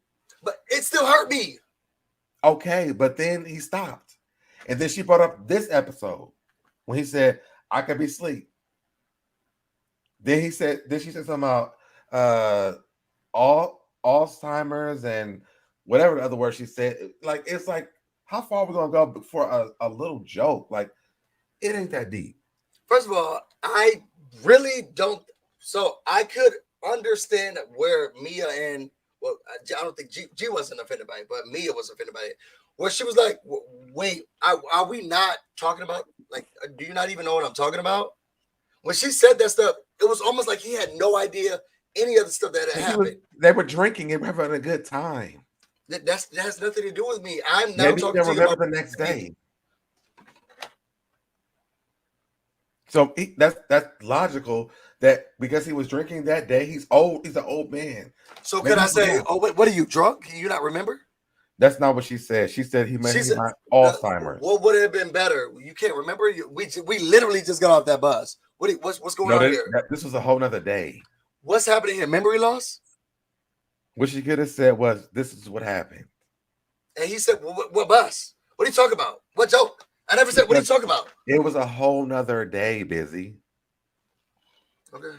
He woke up the next day. He forgot all about it. He didn't even remember it because it wasn't even that serious to him. Period. So what I'm hearing is Ashley, I think I could see how people would feel that I can't tell anybody how to react. I could see how people would say that she overreacted. That's fair. Yeah, everyone can have their opinion. I get mad when I lose a book. Okay. So I can't tell the girl how to get upset. And what I'm hearing is just accept the fact that it was a joke. So yes, you may not have liked it, but he was joking. So leave it alone and don't go too deep. She should be the first person to understand that. I'm just making sure that's what I'm hearing. That's what she should have done. Yes, because she's offended so many people on this show. Yes, that she should be the first person from a joke that wasn't even that serious. Okay. She should be the first person that understands this. Yes. Okay. To me, this is my own personal opinion. Oh, trust me, it doesn't make any sense. I'm why are we carrying this on? But I also realized that Ashley hasn't been around for a lot of for this season, so maybe she needs moments to make sure she comes back next season. Because Ashley ain't been here for a lot of things. Interesting that Ashley made a big deal about body shaming, but she can make light of mental illness and Alzheimer's. Exactly. That's what I'm saying. Like, it doesn't. This didn't make sense to me at all. It was really confusing to me. Yeah. It's like, girl, your head's bouncing into the window and your mouth's open and you sleep. It looked funny. Laugh at it. If you not couldn't, remember anything like someone with Alzheimer's. It's funny to me. Huh? He couldn't remember what was going on like Alzheimer's. It's funny to me. But that's a serious disease. So it's postpartum. Her sleeping on a bus with her mouth open. She's already been through so many seasons saying that she doesn't that they admitted that she doesn't have that. So we can't blame it on postpartum. That's not what's going on. Well, we're not sure. Tired. She's tired because she's a new mom.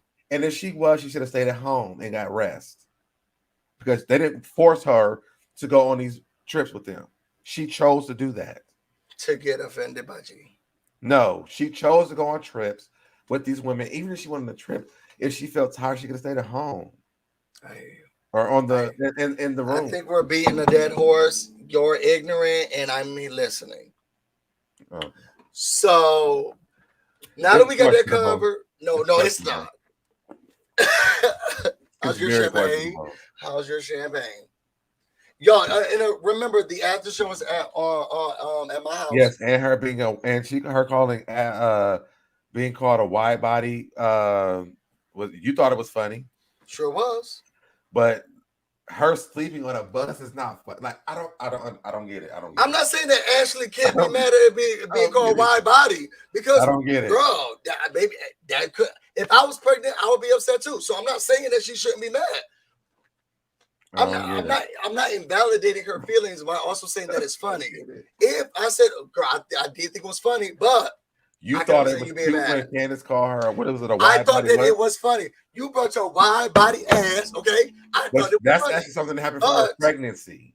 Yes, but then I also can agree. On the window. I can also agree. I can also agree that if Ashley didn't like that, I'd be like, okay, that is kind of rude. She is going through. But Ashley didn't like Candace calling her that. You thought that was funny. I could, and I just said that I agree with Ashley too. Okay. I literally just said it. But before today, you thought it was funny. Yes, I still do. So then why can't G think it's funny? G can think it's funny, but then you also then have to respect that this person doesn't like it. But she didn't. Ashley didn't like when Candace said it. Candace apologized to her at that table after she said it. And G apologized to her the next day when he remembered that he said it. And she still kept it going. Well, G was like, what? This was funny. I don't know what we talk about. Because he didn't remember he was drunk. They on a vacation. Barely. I think it was barely. Mia said even before this vacation started, and G even said he don't even want to go on the trip because they know how he is when he goes on trips. So this is not nothing new to them. This has already been said. So I just think that it's wrong. No, and I hear you, and I think that you're wrong. I think that this whole situation is wrong. I hear you. I think we look at things differently, and that's okay. We ain't because you literally are justifying that it was funny when Candace said it, but then she apologized. Then G, when he came back from out being drunk the next day, when she said he was like, it was a joke. He apologized twice, and the second time she received his apology. He said, I still thought it was funny. She said, well then G, why even apologize? He said, okay. What was the rest of the apology? He said, I apologize if I made you feel this way, but I don't take back what I said. What I said because he thought it was funny. But then the next time why are you apologizing? But busy. Then the next time he said, I apologize how much you feel. It was the same thing. No, those are two different things. No, the apology was the same. He apologized only once. How she felt. No, he did twice. Well, go back and watch it. He did it twice. He said, I apologize how he made her feel. But it was funny to him. Period. But I apologize for how you make you feel, but I don't take back it. So then don't apologize to me. It was still funny to him. Don't apologize to me. If you would have done it all over again after I told you I didn't like it, then don't apologize to me. Okay. I'm sorry. That's just who I am in my life. Because if Candace is gonna say, "Look, your wide body," which I thought was. I'm not that type of person, so those jokes didn't hit me like other people. So G's joke was funny. If I thought G's joke was funny, I would say G's joke was funny. And I could also see though that Ashley didn't like it. Both things can be true.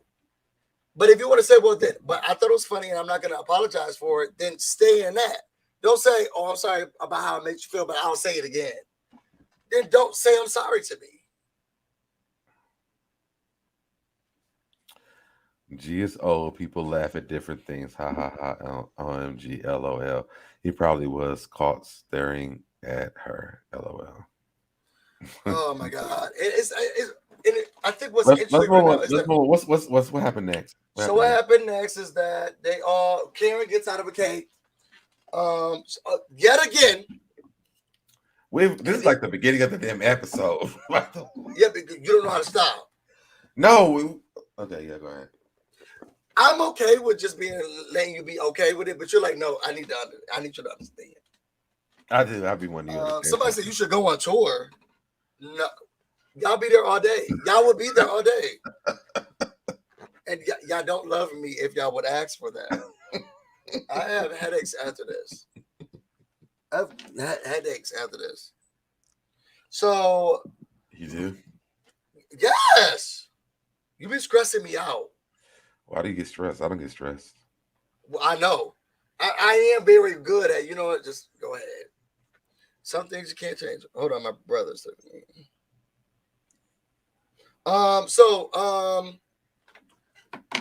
Karen takes responsibility for something she didn't do again. Like the wig shop, like the House of Hugo, all that other stuff. Wendy said, look, do you want to pop out? He wants you to pop out a cake? Okay, good. This is the cake. Then she comes fully clothed out the cake. And she's like, oh, anything for you. I got to do it for you. Girl, this was not your idea. You didn't think of it. You didn't even know there's cake here. So we move on from that. They all get a chance to, disperse, go home. Mia, yet again, disparages her mother. We know about the cake. Okay, go ahead. Mia and her husband are talking negatively about her mother. Yet again, like she has in every episode. Basically, they wanted to do an extended stay. And Mia's mom, she didn't know. She was flustered about what they feed the kids. She's normally used to the codependent sister, and we're just doing top ramen, hot dogs, chicken nuggets, TV dinners, kid cuisines. Okay, that's the rotation. Bologna sandwich, fried bologna in the morning. But I'm not sure what to feed them in this penthouse. I never found the pink iPad. I'm still trying to figure it out. Okay, so she kept calling regularly because she's like, I'm not sure. What bothers me, and sorry, I don't get it. Because I have an estranged father who I really want to communicate with, but the man's just not that person. But I don't want anyone else to involve themselves in the relationship that I'm trying to have with him, except for me. And as she's trying to have this connection with her mom, and like, okay, watch the kids and what you need help with, and she understands that her mother has the symptoms of substance abuse and stuff like that, and triggers. She let her husband take the phone and say, why you got it? We can do it. I was getting frustrated with her always calling you and not figuring it out. Ma'am, is your husband realizing that you're still trying to create a connection with someone who is still trying to learn the same way? So Mia gets up, she leaves, and she drives back home, and I guess they get into a tiff, and the mother tries to talk to G, and G's like, I'm not your child. And then the mom leaves again. I'm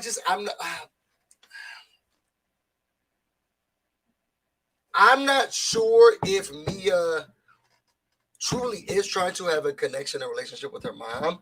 And if so, what does it look like and how is it supposed to look? She done dragged the lady since she got on the television show. Dragged her down. You were arrested, right? You did drugs, right? Oh, they took me from you, right? Bad mother, right? Oh, you live with my sister, right? You won't come to me, right? Dragged her down, right?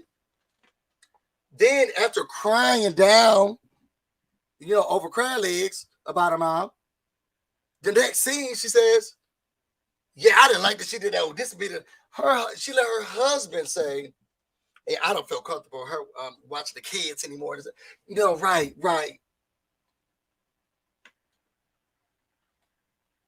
Sound like your mother low budget to me. But anyway, it's getting weird to me, the relationship that Mia's trying to create with her mother. Somebody's listening, but I know it feels gaslighty to me. Because at some points it doesn't I don't see her truly trying to create a connection with her mom. She always brings up the bad parts when they're trying to get to the good space. Like, yes, we've gone over those things. Let's talk about them when we can revisit them here and there. Okay, and then let's move forward.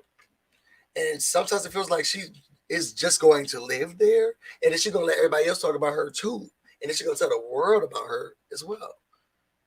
I don't know.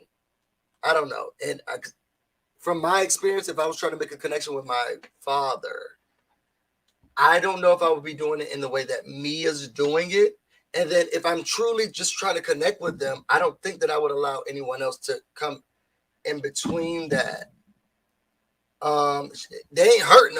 As long as my parent wasn't hurting anybody, like, I got this. And sometimes it feels like everybody drag her. Her mom's open season. So right after she had to cry about her mom, she dragged her. After she said, my mom is very strong, she's been very serious, she sat down with her husband with a boom. Somebody had a boom, 2 cameras, and they dragged her. So you'll talk first, and then I'll talk second. And let's just say she didn't know how to make food. Like, so simple.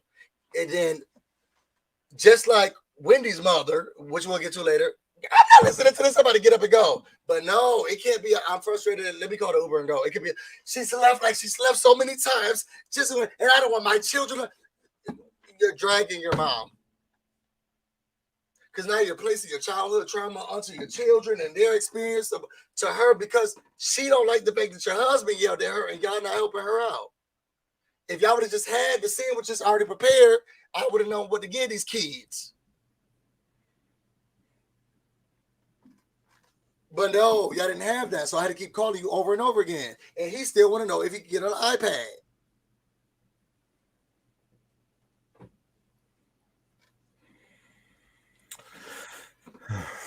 But this is what you get from a bartender / dancer / stripper / escort turn mogul from a low budget mother.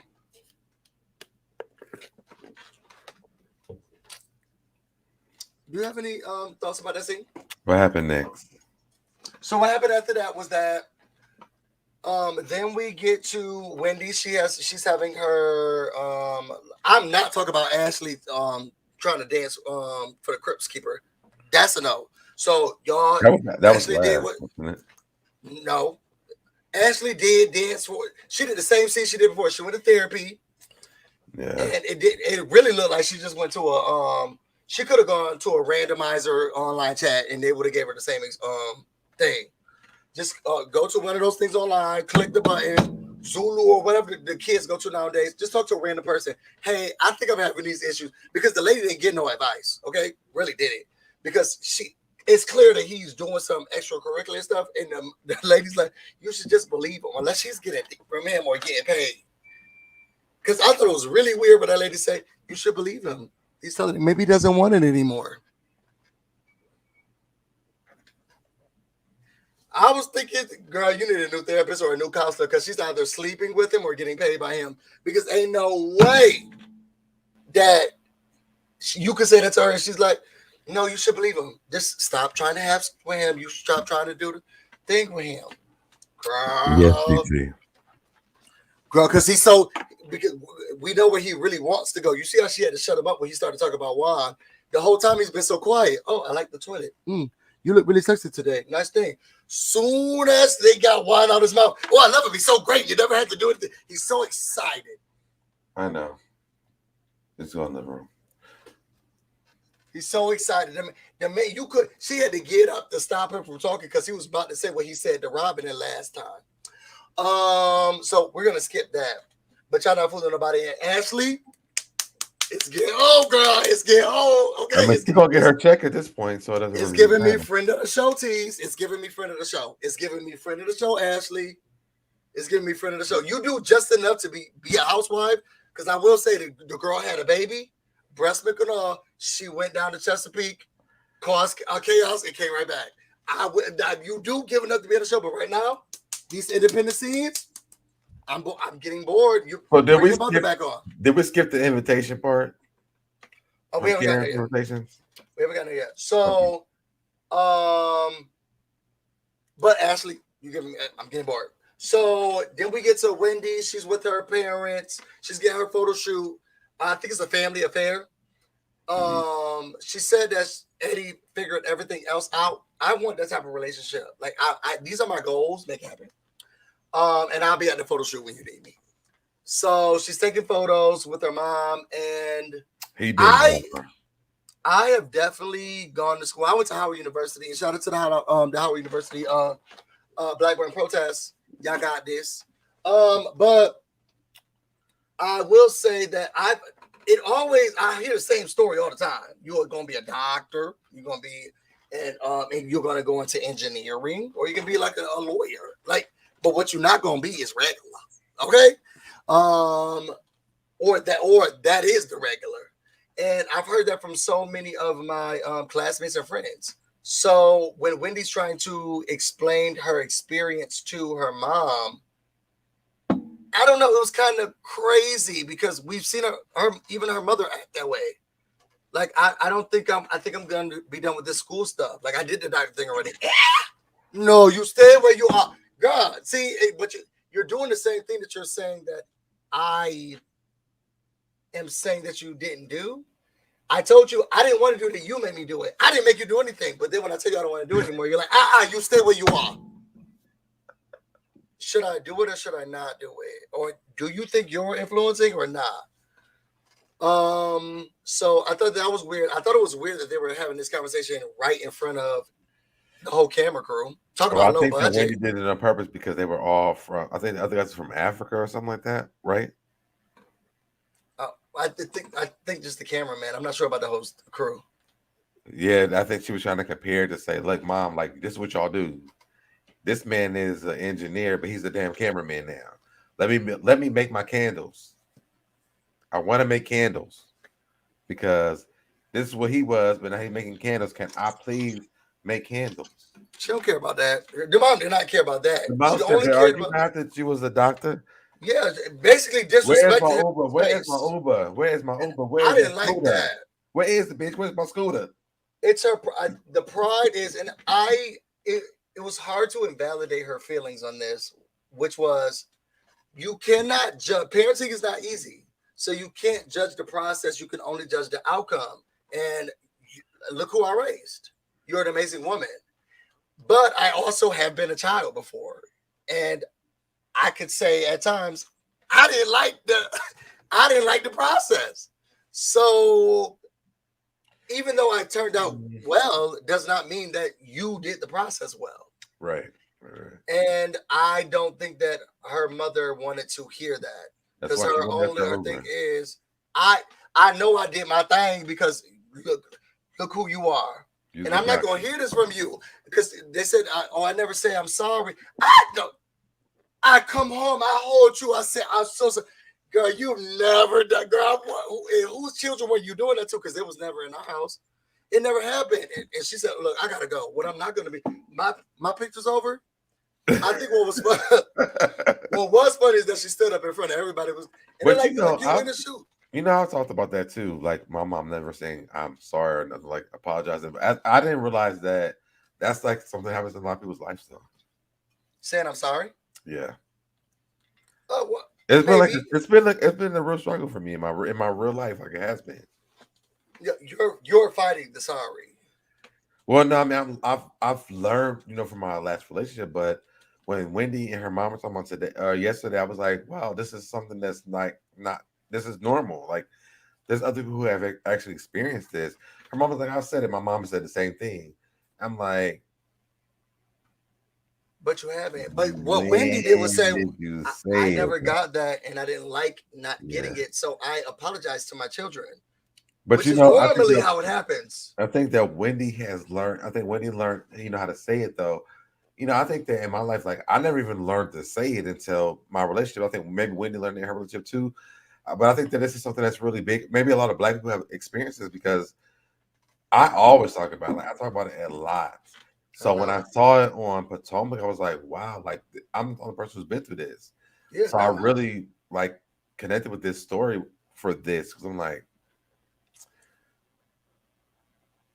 I struggle with I'm sorry a lot. No. So I think what was great about Wendy's story and what she did and what you could take note from is a lot of people don't hear sorry all the time, but the emotions that you feel when you know you want someone to apologize to you or at least respect your feelings from what they did to you, is you could do that for other people. So I didn't hear I love you all the time. So when I was growing up, so I am very big on saying I love you to people. And I say I love you before I get off the phone, or it's very big to me because I wanted somebody to tell me that they love me, and I didn't grow up with it. And if someone didn't say sorry to me, and I know I needed sorries, and I grew up with no one ever apologizing to me, then I will start to acknowledge the feelings of others because I know that I don't like that feeling. And when someone made me feel bad and they didn't say it, then I don't want to make them feel that way. But and you I think also that's wanted to hear that. But I'm sorry sounds different, like as a different way for everybody though. Mm-hmm. It does, and you got to learn that. For someone who has never ever experienced that, it's hard because you don't even know really like how that sounds or what that like even what that even feels like for the people. So I definitely. I'm sorry is the first word, and then if they need more, then yeah, but communicate about it. But for me, growing up, I'm sorry was never a word; it was an action. So you can say I'm sorry all day. If you don't show the action that you're sorry, it would never mean nothing to me. I need both. So I need both. I just said that. I was saying I was so rudely interrupted. Who interrupted you? Let me get him. That I'm sorry looks different for everybody. Mm-hmm. So for me, I'm sorry this looks like an action. I've learned through my relationship or my marriage that it's verbal. It's both. Sorry, go ahead. You say you learned it, but I know. So I'm telling you the different things I've learned. Okay. I've also learned from some people that it is an action and it's also verbal. Mm-hmm. I also learned that if you go onto the 5lovelanguages.com, that they teach you there are different love languages when it comes to apologizing. And people need their ways of apology to make you understand that you are sorry for things that you've done. So, this whole apology thing for me isn't a whole journey for me. But I'm willing to learn it because I don't want to offend people. So I definitely do get it. I mean, I definitely get Wendy's mother because she may not know any of this stuff. Maybe she didn't grow up with getting that one way of apologies. And she feels like what Wendy said to her was very offensive because the way she apologized, that's the way they apologized to her. So I understood that part.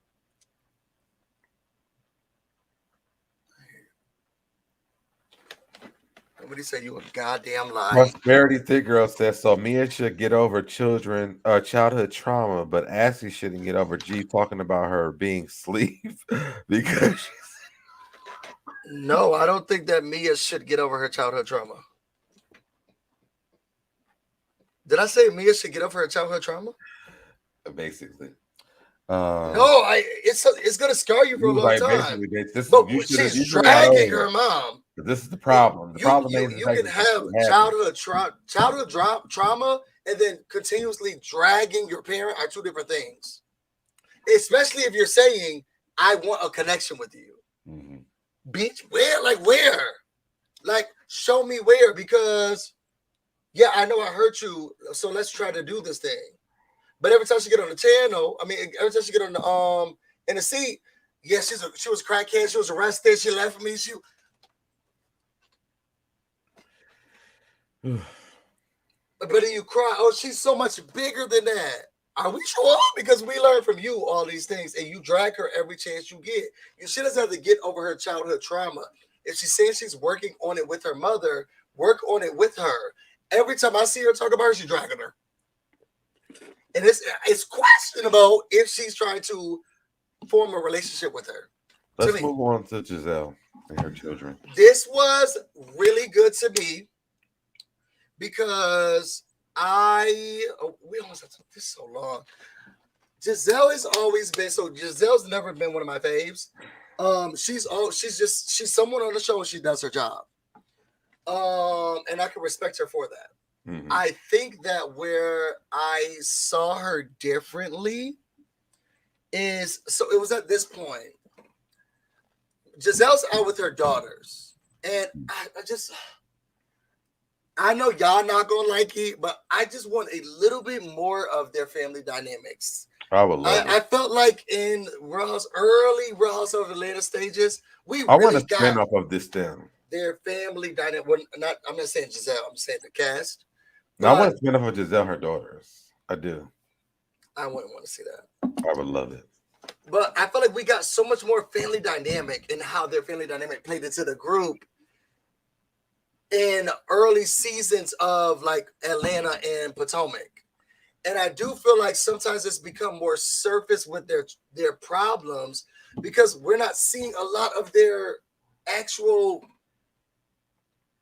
personal struggles with their family.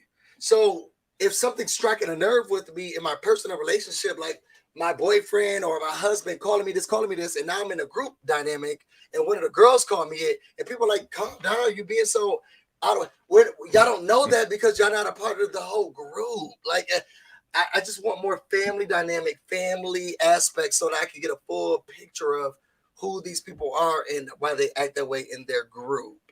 If that makes sense. Now, whose family dynamics would you want to see? I want all of them. All of them. Unfortunately, I don't think that we get enough of everyone's. I think that Ashley gave us a lot of her personal. It's not really, because then we learned that they were swingers. Y'all called her boring off season for sure. Her family dynamics. Who? Ashley. Who called her boring? Everybody did. I wasn't there. And was Ashley there? Ashley's so messy. Ashley been a whole family, everything this whole time. I wasn't a part of that. She finally gets to a scene where she's messy, and that's everything. That's all you remember is that she was messy on this last 2 episodes. Oh, I don't remember that. I remember Ashley giving us her family, and it was drama. And then you called her baby Eds, and you talked cash money about her baby, Ed. I mean, it was never like all other family dynamics. So, but I don't think I'm getting Ashley's family dynamic anymore. It's a quick scene with Michael and her saying we're better than other. And they showed Ashley with the nanny. They show her when Karen came in, the baby didn't like her. Yeah, I want her family. Yes, this is the family dynamics we're talking about, right? Yeah, nobody's around. Michael came in, everything, and then the baby you call him baby it ran to Michael. So we saw the baby that I don't know what his name is. Keep calling him baby it. I can't remember what his real name is, but ran to Michael like he loves his dad. So we know that the dynamic of the family is that the oldest son loves the dad, and the youngest baby just can't stop talking. But how has we can get to that another time. I want to see more family dynamic. Okay. I don't think I see enough. And how it plays into it. Like when Nene yelled at her son. Okay, you come in and don't clean the kitchen. Okay, I pay all the light bills out here.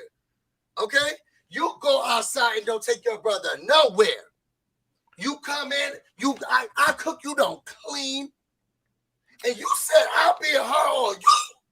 or said after this You done lost your man. And when you find it, you go all the stuff that she was going through, and she had her friends help her, and then somebody had to give him a haircut. Like it's just the overall helping of the family. It would have been cute if Candace was helping Gizelle's girls how to drive. Like I just want to see more of an integration. We used to see all of the kids and all of the people together. Now it's just like everybody's people over here. Only because I think I want to see is like Candy and her children and Gizelle her children, and maybe Robyn and her children. I don't think Nene and her kids. And Kim Zolciak and her kids. No, we watched Kim Zolciak. That's why they canceled it. It wasn't great. It wasn't good. Oh no, I need her with the group. I need to find family dynamic. No, it wasn't that good. It wasn't good. No, like no one really cared about it. Kim Zolciak children getting plastic surgery and stuff. Like, no, I don't want to. If I had a child, I would never want them to even see that.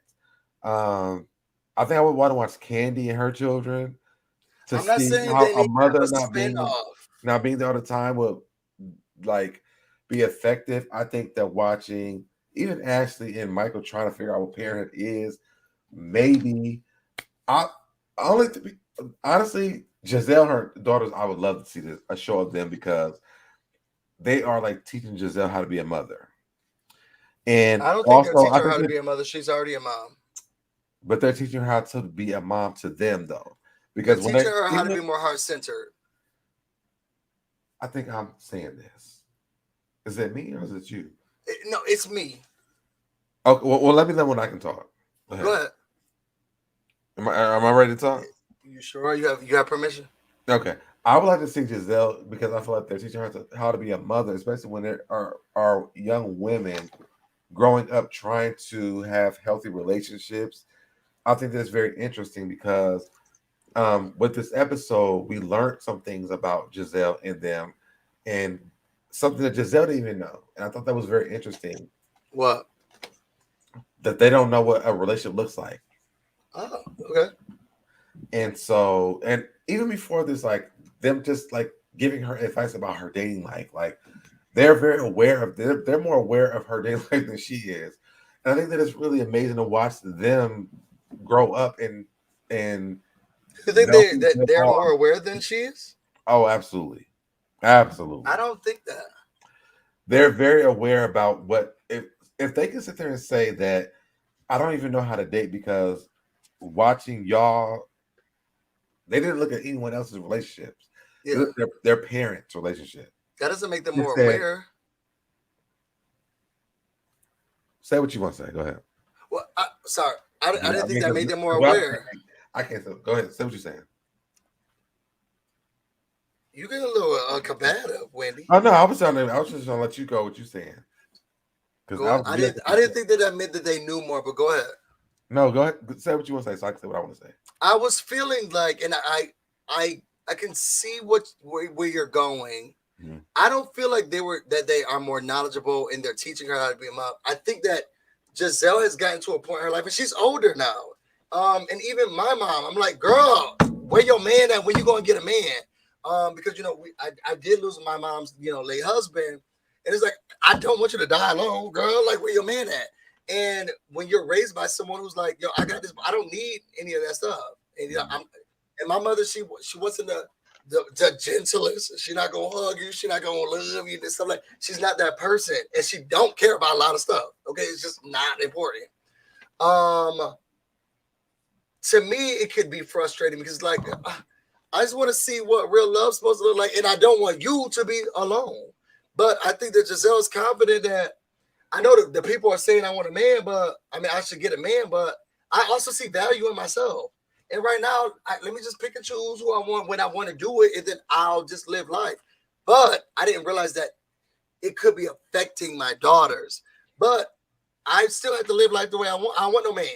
I don't want a man right now. So how do I showcase to my children that you can still have love and be open and be all of these things without y'all looking at me because I need to get a man? But how did she come to that conclusion? With them telling her like we don't know what love's supposed to look like because you're not doing it. Exactly. So back to what I was saying, I like the fact that they teach her how to be a mother and how to show them what a relationship looks like. Because when they did say to her that we don't know what it looks like for us because mom or dad hasn't been in a consistent relationship. One daughter said there was a marriage that was going on. One said I never even seen one. Other one said was there? Like, they were like confused. All of them didn't know nothing was going on with it. I think it would be a good show for single mothers who have daughters or even sons to see this because it helps them learn how to deal with this when it comes to this type of situation. Because Gizelle was oblivious to the fact how her daughter felt. So for me, seeing this, and this is not a dig towards Gizelle, but I think, when it comes to this for many mothers or fathers who are single parents, this will be good for them because imagine not knowing your children that look at you dating like this and thinking like, I could never even have one because I don't even know what it looks like. I think it'll be amazing. So I thought that it would be amazing because she was like, I know Grace is dating. Grace is like, I don't even know how to do it. Now Grace was like, it's been like what she said was like 50 years of struggles. Yeah, they were reading her. Imagine thinking of your as a parent. If I was the parent, I'd be hurt because I'm like, I would never want my children to think like this. So maybe I gotta check myself in this situation and that's why I feel like she went back to the counselor or the therapist, or whatever it is, psychologist, whatever it is, because I think this was like a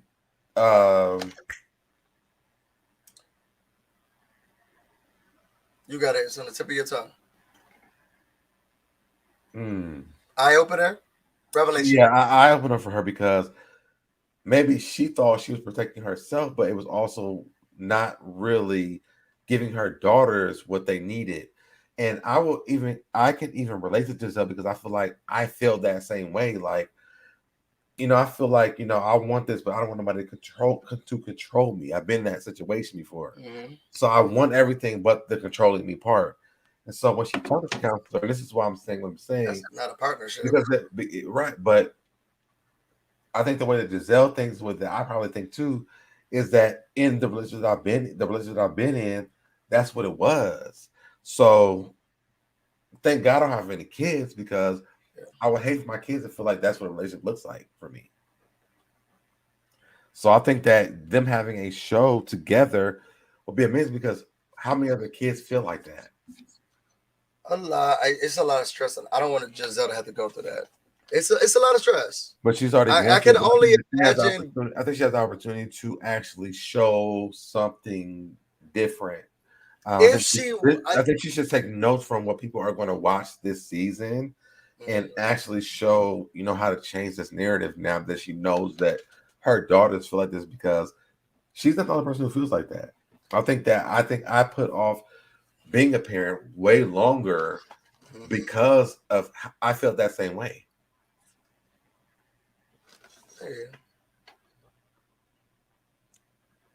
I definitely love the scene. I definitely love everything that Gizelle was talking about what her daughters let her know. And I thought to myself, like, well, if I don't want to be in relationship because of how much I have been hurt by my first marriage and how the people still drag me about being married, that's scary now to start to try to date so that my daughters can have an example when I clearly haven't done it right. The people are going to drag me about it. If I'm single, they're going to drag me. If I'm not single, they're going to drag me. And I'm tired of ridicule. And I want to say what I'm going to do by myself. But my daughters are saying, no, but we want you to date. Right. How do I reason with I'm better by myself, which is why I'm staying here, versus the world's going to make fun of everything that I do as I try to date just because I want my daughters to see. I think I can imagine an eternal struggle because Gizelle, I feel like she feels good in who she is, where she is, and what she's doing. Yeah, and when she's done, she's ready. When she's ready to date someone on her own terms, then she'll do that. And I can understand the frustration. I'm not a parent either, but the frustration or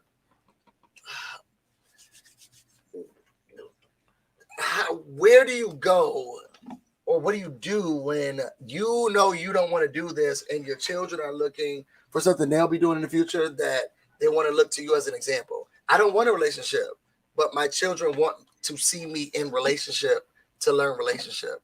And it makes me sad that they don't feel as if they can have healthy relationships because I haven't done that yet. To no fault of mine. Because she's probably reasoned with it, is okay with it. Now she's building a house. And now her kids are like, no, your trauma just not got on me. But I think that's so different though, because I can't think of the girl's name is on Housewives of Salt Lake City, where she does have a husband and she divorced her husband. The children already know about the whole situation. Mm-hmm. But they don't have that same situation with it that Gizelle has. Why not? Because she's teaching those girls, like, I want you to go to explore the world. I want you to go explore things in life. I want you to have a good sex life. I want you to go, like, don't abide by these rules. Explore your life. Like, she's giving them tools to be successful in life. And I think Gizelle said that. Hold on. Can I finish? Can you? I think that Gizelle is doing it in a way that we do it. And I think, and I'm saying in like a black church way, but that's not the way that we live life in 2021. I don't think that was the way that we lived life when I was growing up either, but that's how my parents taught me. I think as a PK, it's very different for a lot of people. And to come up and, your parent is after, it's hard to try to date and look at life differently, or like try to look at like life regular, like everybody else does. And I don't know if Jamal puts that on them. I don't know if Gizelle puts that on them. This is from my own personal perspective. I just would love to see them grow. I would love to see the conversation that Gizelle has with them, because it would make more sense not make more sense, but I would love to see it, because there are other PKs coming up after them, and I think that's a lane that Gizelle could take with her daughters as being a single mother, where they can see that life is different outside of just the church world, because there's a lot of pressure on PKs. You think they go to church? I don't know if they go to church. That's what I don't know. They barely wanted to go to that restaurant that he bought for them. But I mean, I'm sure if they go to visit him, they have to go to church with him. Yes, Heather on Salt Lake City. Yes, but she's very open with her daughters. I love like when she has, like, she was so afraid to have the birds and the bees conference with her daughters, but she's never had it before because she was a Mormon. But and they all live with her. Yeah, they all live with her, and she's divorced from her husband. But she had that conversation with her daughters. Her daughters was like, they made it easy for her, but it was almost like, how old are they? Oh, stop asking me questions. I don't know, but one of them was about to go to college. Oh, okay, so they're older. Okay, yeah, like one's about to go to college. So she was asking her friend, she's like, "How do you have the conversation?" But she had it with her, and the daughter was like, basically, I understand what's going on here, but I think to see Gizelle do that would be amazing to watch on Potomac, or if they. I think she has, but we didn't see it. And this is my opinion, I feel like Gizelle has conversations with her children, and they have an open dialogue that I did not get with my parent. I feel like she's doing something right, because Gizelle at least has given them the freedom to speak your mind. I think her daughters have open conversations with her. When she has an open conversation with them, I think that's if where she was that bad and that cold, they wouldn't feel like they could say those things. I don't think that's true. Okay. I think coming from the world that they're in, sometimes the kid does have to be hey, this is what's going on here. We need to talk about it. I think that Gizelle has learned that from what she's been through, especially coming through the church world. It's hard. It's very hard to even talk about sex. It's hard to talk about real life. Do I want to be in church? Do I not want to be in church? How's this She's had those conversations with him. But I think that they are more conscious because they didn't live the life that Gizelle lived, and they watched their parents have this relationship.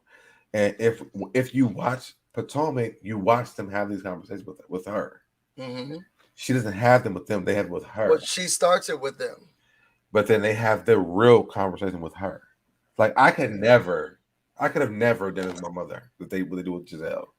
And that's what I'm saying. I feel like she's doing something right that they have been able to have these conversations. Okay. Well, that's what I'm saying. So, okay, go ahead. You don't think if you're saying you can never have that conversation with your mom, but they feel like they can have it with her, that's even a step above what I think that they love their want. mother enough that they can have the conversation with her. Okay. I don't think that Gizelle would ever go have the conversation they have with their mother with them. They're starting the conversation with Gizelle. Okay. Like if Gizelle could say, I know you want to date their life, but mom, we don't understand what dating looks like because we've never seen it. What does it even look like? Gizelle's not having that conversation. The daughters are having the hard conversation with Gizelle. Gizelle's having the light conversation with them. That's what I'm saying. I hear what you're saying. As a PK, that's hard. Okay. Because one, you don't want to make your mom feel bad, but you also want to have realistic ideas of what it looks like. Mm-hmm. So, even with me being coming out being gay, like I had to have hard conversations with my mother. Mm-hmm. This is not what it looked like for me. And I've never seen this. But I'm telling you, for me, what I've seen, this is what I did see. This is what I did not see. I don't know how to do it. Like, I feel like I fell into a marriage really fast because I feel like that's all I saw was marriage. When in reality, I should have dated. But because religion teaches you be married and have children or whatever, as a gay man, I try to do that. Mm-hmm. No, let's get married. Let's adopt some kids or let's find a surrogate. Like I fell into that. Realistically, it didn't happen though. So I had to talk to my parents after that. I'm like, this ain't how life is going to work for me. And so these are the hard conversations that they're having because Gizelle's saying now, I want y'all to explore life. I want y'all to do this. And Grace is saying, well, I don't even know how to do this because I didn't see this. And I think I think they're at the right age where she should be talking about that. It's like 14, 15, 16. Grace is going to college next year. No, she's not. She's just got a learner's permit. She's 16. She's 17 she's about to go to college. Okay, so this is from last year. They went to look at college with her, right? I don't know. They were just talking about college with her. Thinking about it, I don't think she's going to college yet. She just got a permit. You get a permit at 16. Oh, that's how it is in Maryland? Oh, I thought that's what it was in Ohio. Maybe it's different per state. I don't know. I'm thinking that she's probably just 16. So we still got 2 years for her to learn about relationships. I don't know. I just think I think for a PK, life is different for us. Like it's not the same. And people I agree. I ain't going to church. Yeah, I agree. My grandfather was a pastor. My husband was a pastor. So I grew up in church. Like life didn't look normal to me for a long time until me and my husband broke up. So, but now she's talking to them about the things that you wanted someone to talk to you about, and they're even younger than you. But I don't feel like when I watch it, I don't feel like she's talking. I feel like they're talking to her about it. There's conversation though. When they're asking her the things they're asking, or when they're saying to her what they're saying, I'm like, I wish I could have said it to my mom. Honestly, I do. Because so can you not give Gizelle credit then? I'm giving the children credit, not Gizelle, because Gizelle's actually listening and doing the counseling. So yes, but she's made them feel like they could talk to her. Did your mom make you feel like you could talk to her about that? I feel like I told my mom about anything.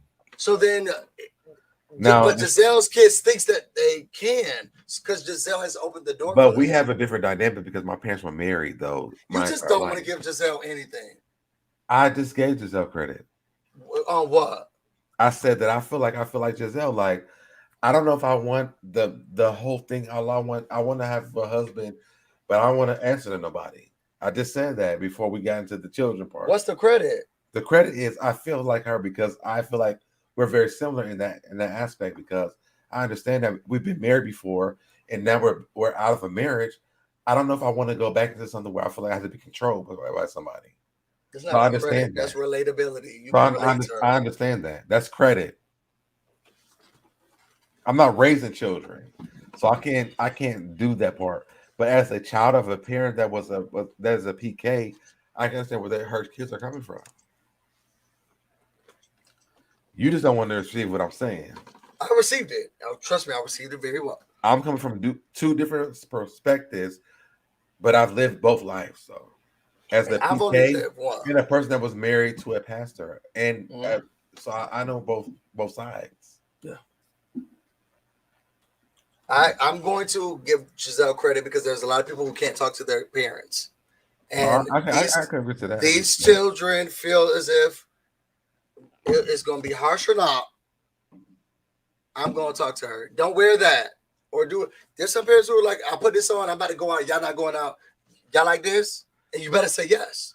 Like her just be like, girl, no, this ain't the one. Take that off. We don't like that. This is ugly. No. Like they can have open dialogue. They can have frustrations, emotions, all of those things around her. She may not get it right all the time, but they feel as if they can tell her how they feel.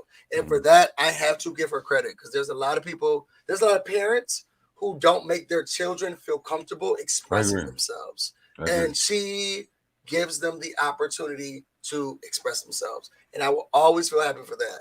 I feel like it puts her in a hard spot though, because after you allow them to express themselves, you have to do something about what they've expressed.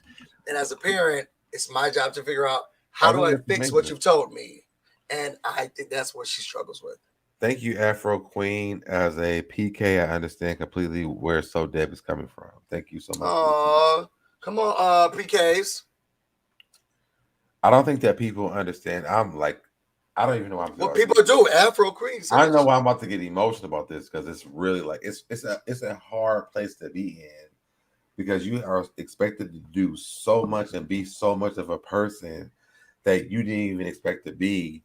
And I think even when I like talk to people, like I try to be very positive and spiritual and all these things, but I feel like it's my responsibility, and sometimes I don't want to be, you know. Mm-hmm.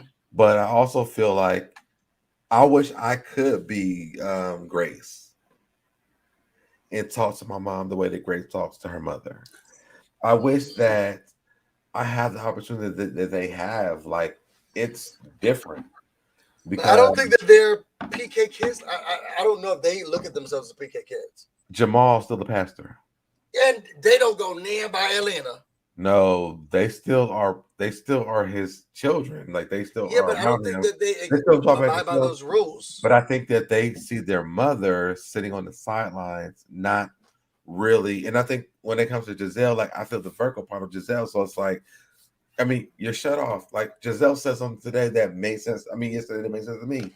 You know, I do want the relationship, but I don't want to answer to nobody because I don't want to be like I don't want to the answer to nobody. I want to be me. I want to be who I am.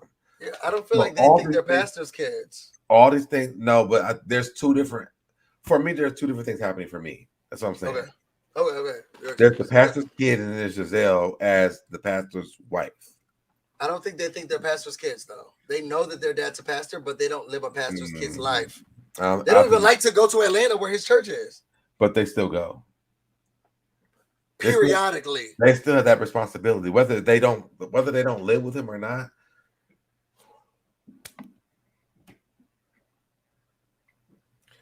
I know you don't get it, but it's real. Okay, I haven't heard them talk about being a pastor. I understand that. The stress of that. I understand that.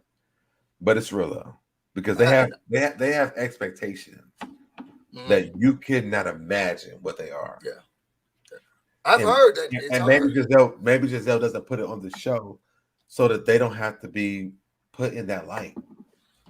Okay. And maybe that's the good mother in Gizelle. I'll give her that. Maybe that's the good part of her that she has. But as a PK, it's so hard to be a PK. So sorry. And we hearts and prayers, thoughts and prayers out to all the PK. Y'all gonna have my ex-side baby daddy looking crazy out here. There's nothing in that cup. It is actually. No, yeah, nothing. The straw. We want to thank y'all so much. Yes.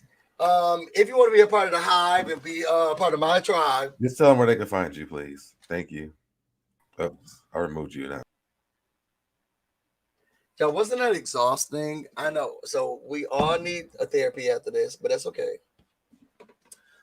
If you want to know more about me and everything else that I have going on, you can find me on Instagram and on Twitter, Busy Blue, no space, no E. You can also find me on YouTube and Twitch, Busy Blue, like this says right here, over here. Boom, boom, boom, boom, boom, boom, boom. Where this is not streaming right now. I had to do a video after this because I had to do an unboxing. But yeah, it's always fun to get frustrated with SoDebNair's thoughts. I got a boogie. Yo, It's been the entire time, so I watched it. really? Yes. And you didn't say anything? Yes, I thought it was funny. And guys, you guys, if you want to find me, I'm still here. Says the SoDebNair. pastor's kid. And I can't take this mess. we can't tell you nothing. It's been there the whole time. You're can't tell rude. y'all nothing. You're nasty. I'm gonna make a video like, look at that booger. That's why you don't listen to people who have boogers in their nose. They don't even know nothing.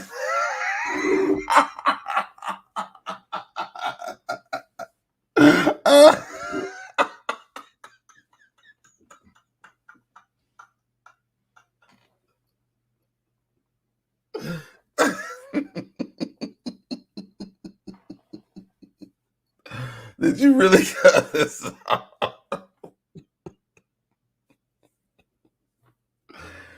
Okay, well, Busy's gone.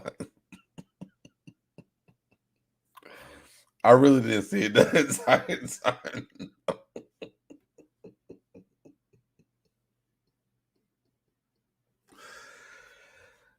Y'all want to do the after show? I can do it. I gotta reset it up. But what time is it? It's 10 o'clock. No. Y'all want to do the after show? Y'all want to come up and talk? Matter of fact, since Busy's gone, let me just drop the link. Y'all can come up here and talk with me.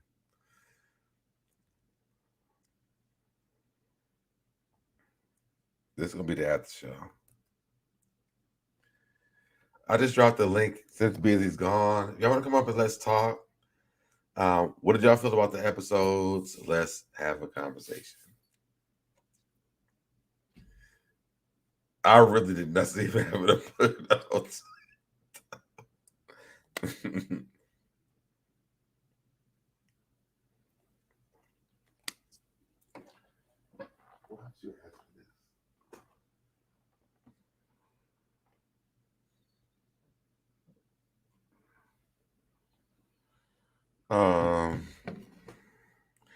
Oh yeah, he's gone.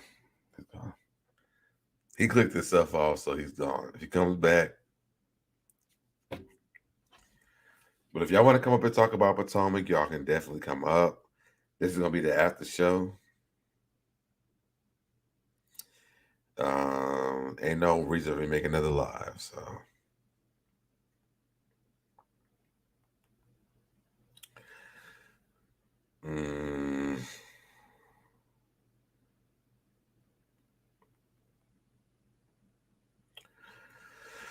Well, we didn't see anything from here. It wasn't. I didn't see nothing either. He just said he had one, so I just went along with it. So I don't know why he said he had one. I never saw the booger in his nose.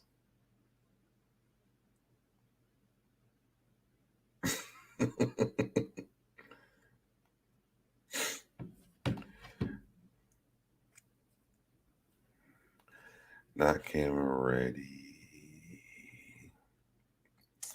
Not camera ready. So do we need cameras on? No, you can come on, Prosperity Girl. I know you.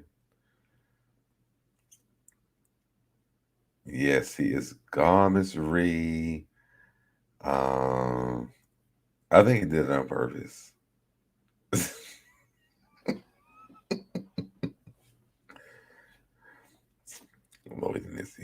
I know. I can't. I know that. I don't. Busy's be listening. I'll just say anything and Busy. He says anything to me, I don't even believe him. But he says it, so I just go along with it.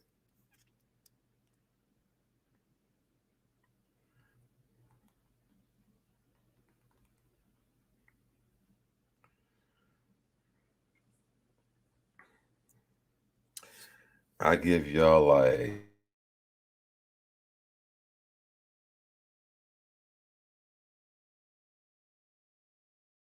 computer that froze. Okay, here we go. Do we have to? No, you can come on, Prosperity Girl. You don't. I know who you are. Uh, good. Not busy. Ran from the after show. He don't. He does not be on the after show at all. I think I can stop laughing long enough to talk. This is hilarious. You so definitely glad to see you back smiling. You look good, little bro. Thank you, Miss Ree.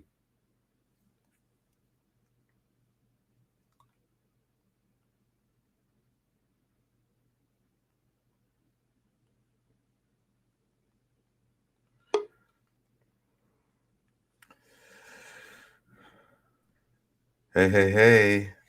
Hey, babe. What's going on? Nothing. How you been doing? I'm doing amazing. How are you? I'm good. Blessed. We don't complain. Who gonna listen anyway?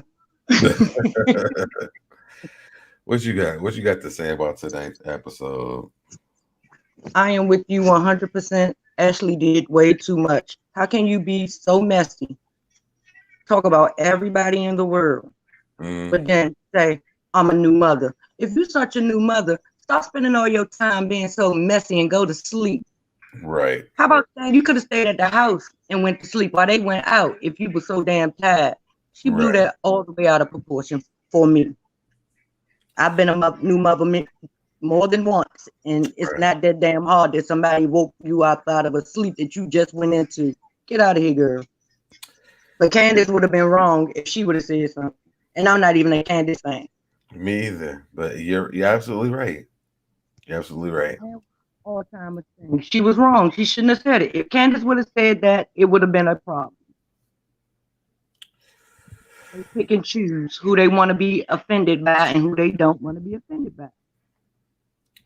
This is why I love the franchise, but I don't like it because they don't give people opportunity to be themselves. Because they did this whole thing with was it Wendy this season? They tried to do with Monique last season. Well, I don't want to talk to her. It was Wendy. Well, I don't want to talk to her because she's so combative and she's so this, Mm-hmm. she's so this. It's like, so you're trying to kick Wendy off the season too? Exactly. But my thing with that was Candace. Mm-hmm. Because you said and saw you keep talking about colorism when you out here running your mouth and saying reckless things and then somebody corrects you on it or puts you on in your place about it. But when Gizelle and them are saying the things that they're saying to Wendy, now that's some colorism stuff right there. If you want to talk colorism, what you did is just somebody giving you back what you gave somebody else. What they are doing to her is two totally different things. But when they're doing the colorism thing, you never say anything. You want to go in Right, your confessionals and say things, but you never say it to them on camera. right. But you know what And you know how that's fake is because Giselle said in a confessional this week, and she said that Karen could have popped up out of that cake with whipped cream on her things or whatever. mm-hmm. Then she backtracked and she said, you know what, maybe I just said this wrong. Like they were expecting Karen to do all the extra stuff. They all said they saw Karen's legs underneath that cake. And I'm like, what did y'all want Karen to do? Like get naked in Exactly. front of all of y'all?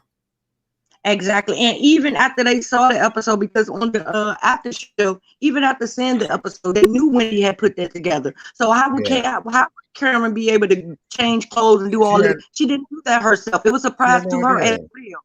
And Yeah, even after them saying that, she still went on with the she could have did better than that. Girl, you don't even have a man. So it really doesn't, your opinion really doesn't even matter. right.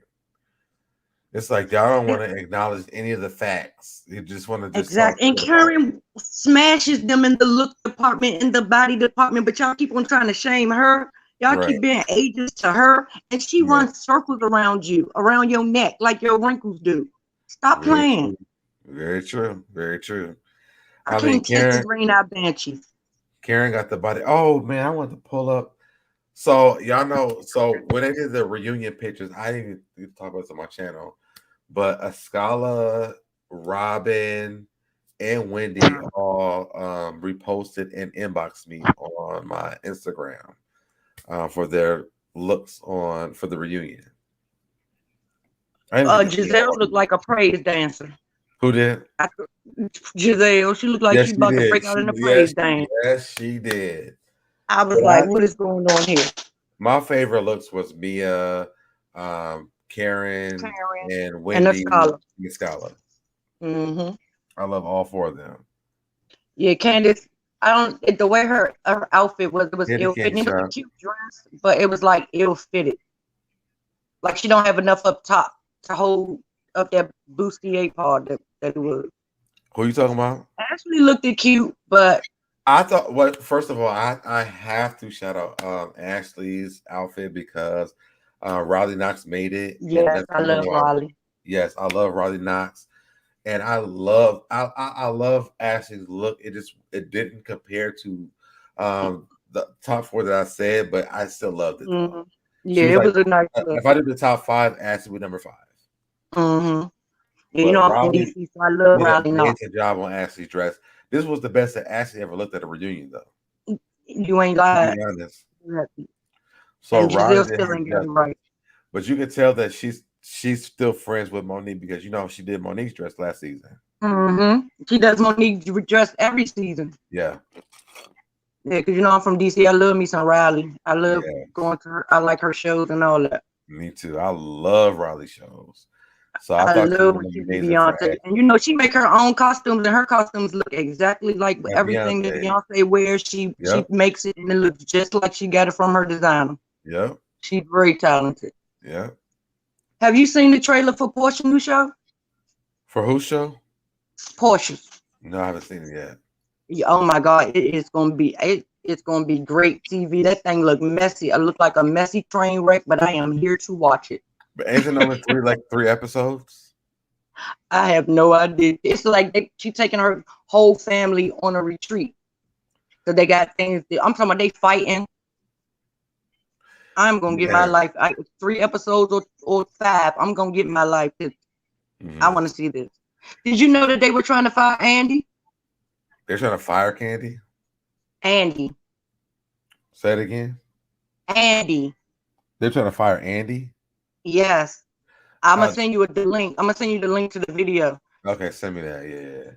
Yeah. Miss Ree, I think I love Robyn's look because it was Robyn. Now her hair and her makeup was a mess. Yeah, it was. I thought that her dress, it was so Robyn. And she inboxed me and she told me thank you. She didn't even repost my post. She actually inboxed me and said thank you. Yeah, that wig was they took the track marks out that wig and dyed it and put it back on her head because that looked like the same wig without the streaks. They should have gave her that short bob and did her makeup. She looks so beautiful with short hair. Yeah, she does. I don't know why she don't keep her hair short. She looks gorgeous with short hair. Short hair was made for her. Yeah.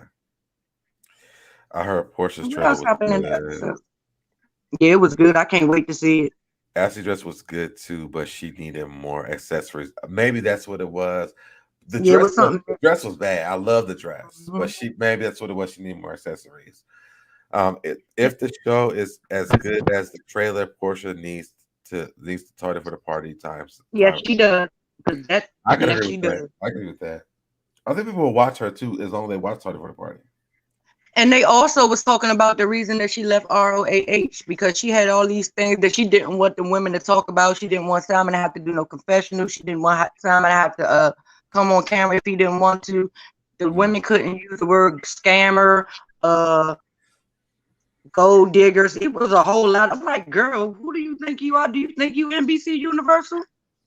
Girl, you are an employee. You are not the boss. So that's why she had to leave because. But you know she has those PR credits for that chat room. Yeah. So ain't she the only one left? And are her and Gizelle the only two that's left on there? Because I haven't watched it in a while. It's her and Gizelle, and it's a third person. I can't remember who it is though. Oh, I thought both of the white girls had left. I thought they were saying that they had that plan for like every week, but I haven't seen it. Okay, so it hasn't been on. I thought I was just missing it. Yeah, I thought I was missing it too, but I haven't seen it, so I don't know what's going on with it. because I think they do it like whenever Andy can't work for Watch What Happens Live. No, it used to come on right after Watch What Happens Live. Right, but I think that they're like because we know when Andy had took his break, then they put it on for that whole entire week. Oh, okay. I didn't So see maybe that. that's why they were saying that. But I thought they had said something about them being contracted for like another season, but we haven't seen it, so I don't know. Maybe they taping. I mean, maybe they're getting the preference because Portia was doing her show. Maybe they took a little break for that and Maybe. might come back. Because you know she's gonna have to talk about it. So more than likely it probably come on after that show. Robyn needs a pop of bright pink on her lips and get rid of that dark eyeshadow and the hair. Yeah, that wig is. The thing is, Robyn has always had good hair during the reunions. I don't know what happened this year or last year. That dress, the dress that she has on, it fits her so well. Like it fits Robyn's personality, everything. And her shoulders don't look as big as they normally do in that dress either. That's what I'm saying. Like the dress fits her perfectly, but they failed on everything else. Yeah, they couldn't but come I together. Still love it. I was like, listen, I'm gonna shout her out because the dress took it over for me. So I shouted her out on my Instagram, and she inboxed me, told me thank you. So I'll probably pull it up on my next slide. But I loved it because when I said Wendy this season, Wendy is understood this play no games. She did not play no games, and she delivered every episode this season. Yes, she did. Even when her and Eddie was dressed in alike, they was cute together. Absolutely. Wendy was like, I'm coming on next season. Let me take over. And she literally, I feel like we heard more about Wendy than we heard from Gizelle and Robyn than anybody else. Like this was a Wendy season. Exactly. And that's why they're so mad. And that is exactly why they're so mad. And Wendy did what she's supposed to do. Came back. She took notes from last season and came back this season and was like, yeah, I'm here. No more degrees. We're not going to talk about that. I'm going to show y'all who Wendy really is. We got to see more of her family and all this season. V. Hargan, even if Wendy appears to be fake, Wendy delivered every episode this season. She sure did. I don't care what nobody say. Wendy delivered. I mean, when Wendy hit that shade point, Wendy's shade was the shade.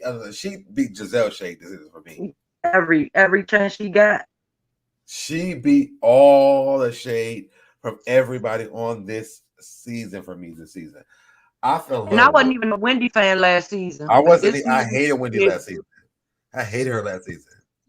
Yeah, she still owe Monique an apology, but I still take her. I believe she does too. I believe that too. But Wendy was it for me this season. I really didn't even care about Gizelle or Robyn. I think it was Karen and it was Wendy. So just like I told her in my post when she reposted, I said Wendy understood the assignment and she delivered this season. Period. She did. Gizelle didn't give the content that Wendy gave this season. Gizelle never gives the content. It's just that she be being so messy that you think that she never gives. She never shows us nothing about her. She always try to hide. Nobody got time for that. Right. But you want to be the top dog. No, if you the top dog, give us what top dogs give us. Nene was the top dog and Nene always gave. Yeah, that's true. That's true. She let us in her life, her marriage, her breakup, her kids, all that. Gizelle don't want to. It's because her life is so fraudulent. She don't want us to see. She probably went up to the stairwells of heaven and left us. I know the piece of hell. You know she had the stairwell to heaven in her front yard. Yeah, her and Robyn just told her. I don't like Candace. I like Candace a little bit this season. Candace looking like Bucky from Flavor of Love Reunion. What she do though? That's what makes it so funny. No.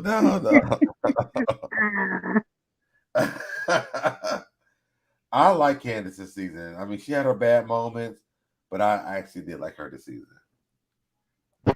Candace on my nerves. After she got done with Mia, because that Mia part I didn't like, but after that, I like. Before that and after that, I liked her. I just can't take when she bully people. But then you got your origami folded Kleenex somewhere stuffed up under. She like when they was on the boat. She said damn Kleenex stuff under that turban because Right. she just always ready. Like, girl, you cannot be the bully and then be the crybaby at the same time. That don't even match. Right.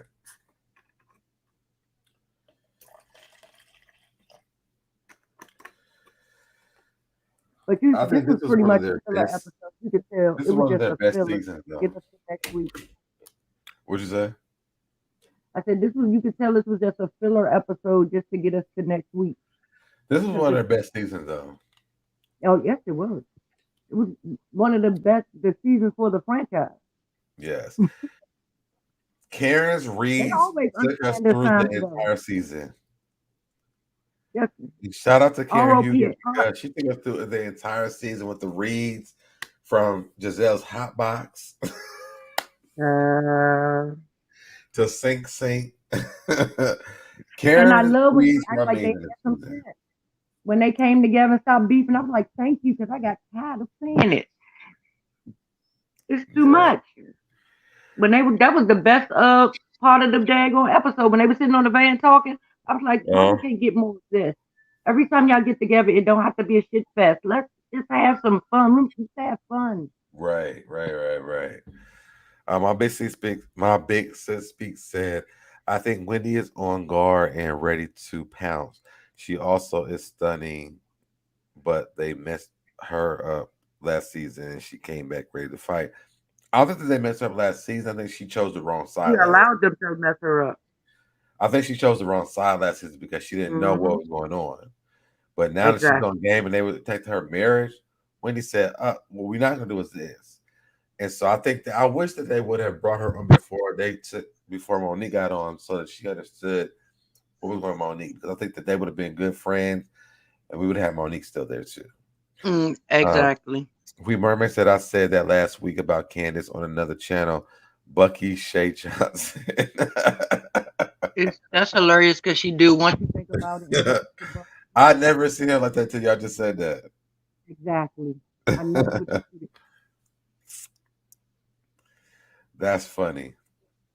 They said something on the episode. I forgot. That's it. We can't hear you because your voice went down. Oh no, I said I was about to say something about the after show, but I forgot that quick. Yeah, this is the after show. So if y'all want to come up again, I'm gonna drop the link one more time. This is gonna be the after show because Busy dropped off before we got done. So let's do it all at one. That way I don't have to make another live because that is tedious. Exactly.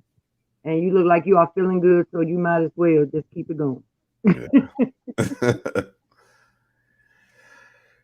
And while we wait on y'all to come up here, let's take a tour of Giselle's house. Where's it at? Oh my God. Let's look at Giselle's house, y'all. Let's look at the West Wing. Giselle's barn. Y'all play too much. It's time for. Let's look at Robyn laid out. Wait, where's the one what they were doing the meeting call? Do I have that up here still? I think I still had that one somewhere. This ain't it. I don't think I have. Oh, here we go, right here. The meeting call. Gizelle and Robyn. Come get this. Yeah. Come get this cat. Come get it. Come get it. Gizelle got on them steps and was like, why you not moving behind me? You better get your ass up these steps. We got things to do. She said, you ain't drunk. She said, I'm not drunk. Well, I'm drunk. Come on. Our rope exactly. You already know what it's about to be, girl. Those pictures are so funny to me. I can't wait for the reunion because they said Nicki got into to Gizelle and Candace. Yes, I can't wait to the reunion. Yes, Jiffy Lube. Yes, Jiffy Lube.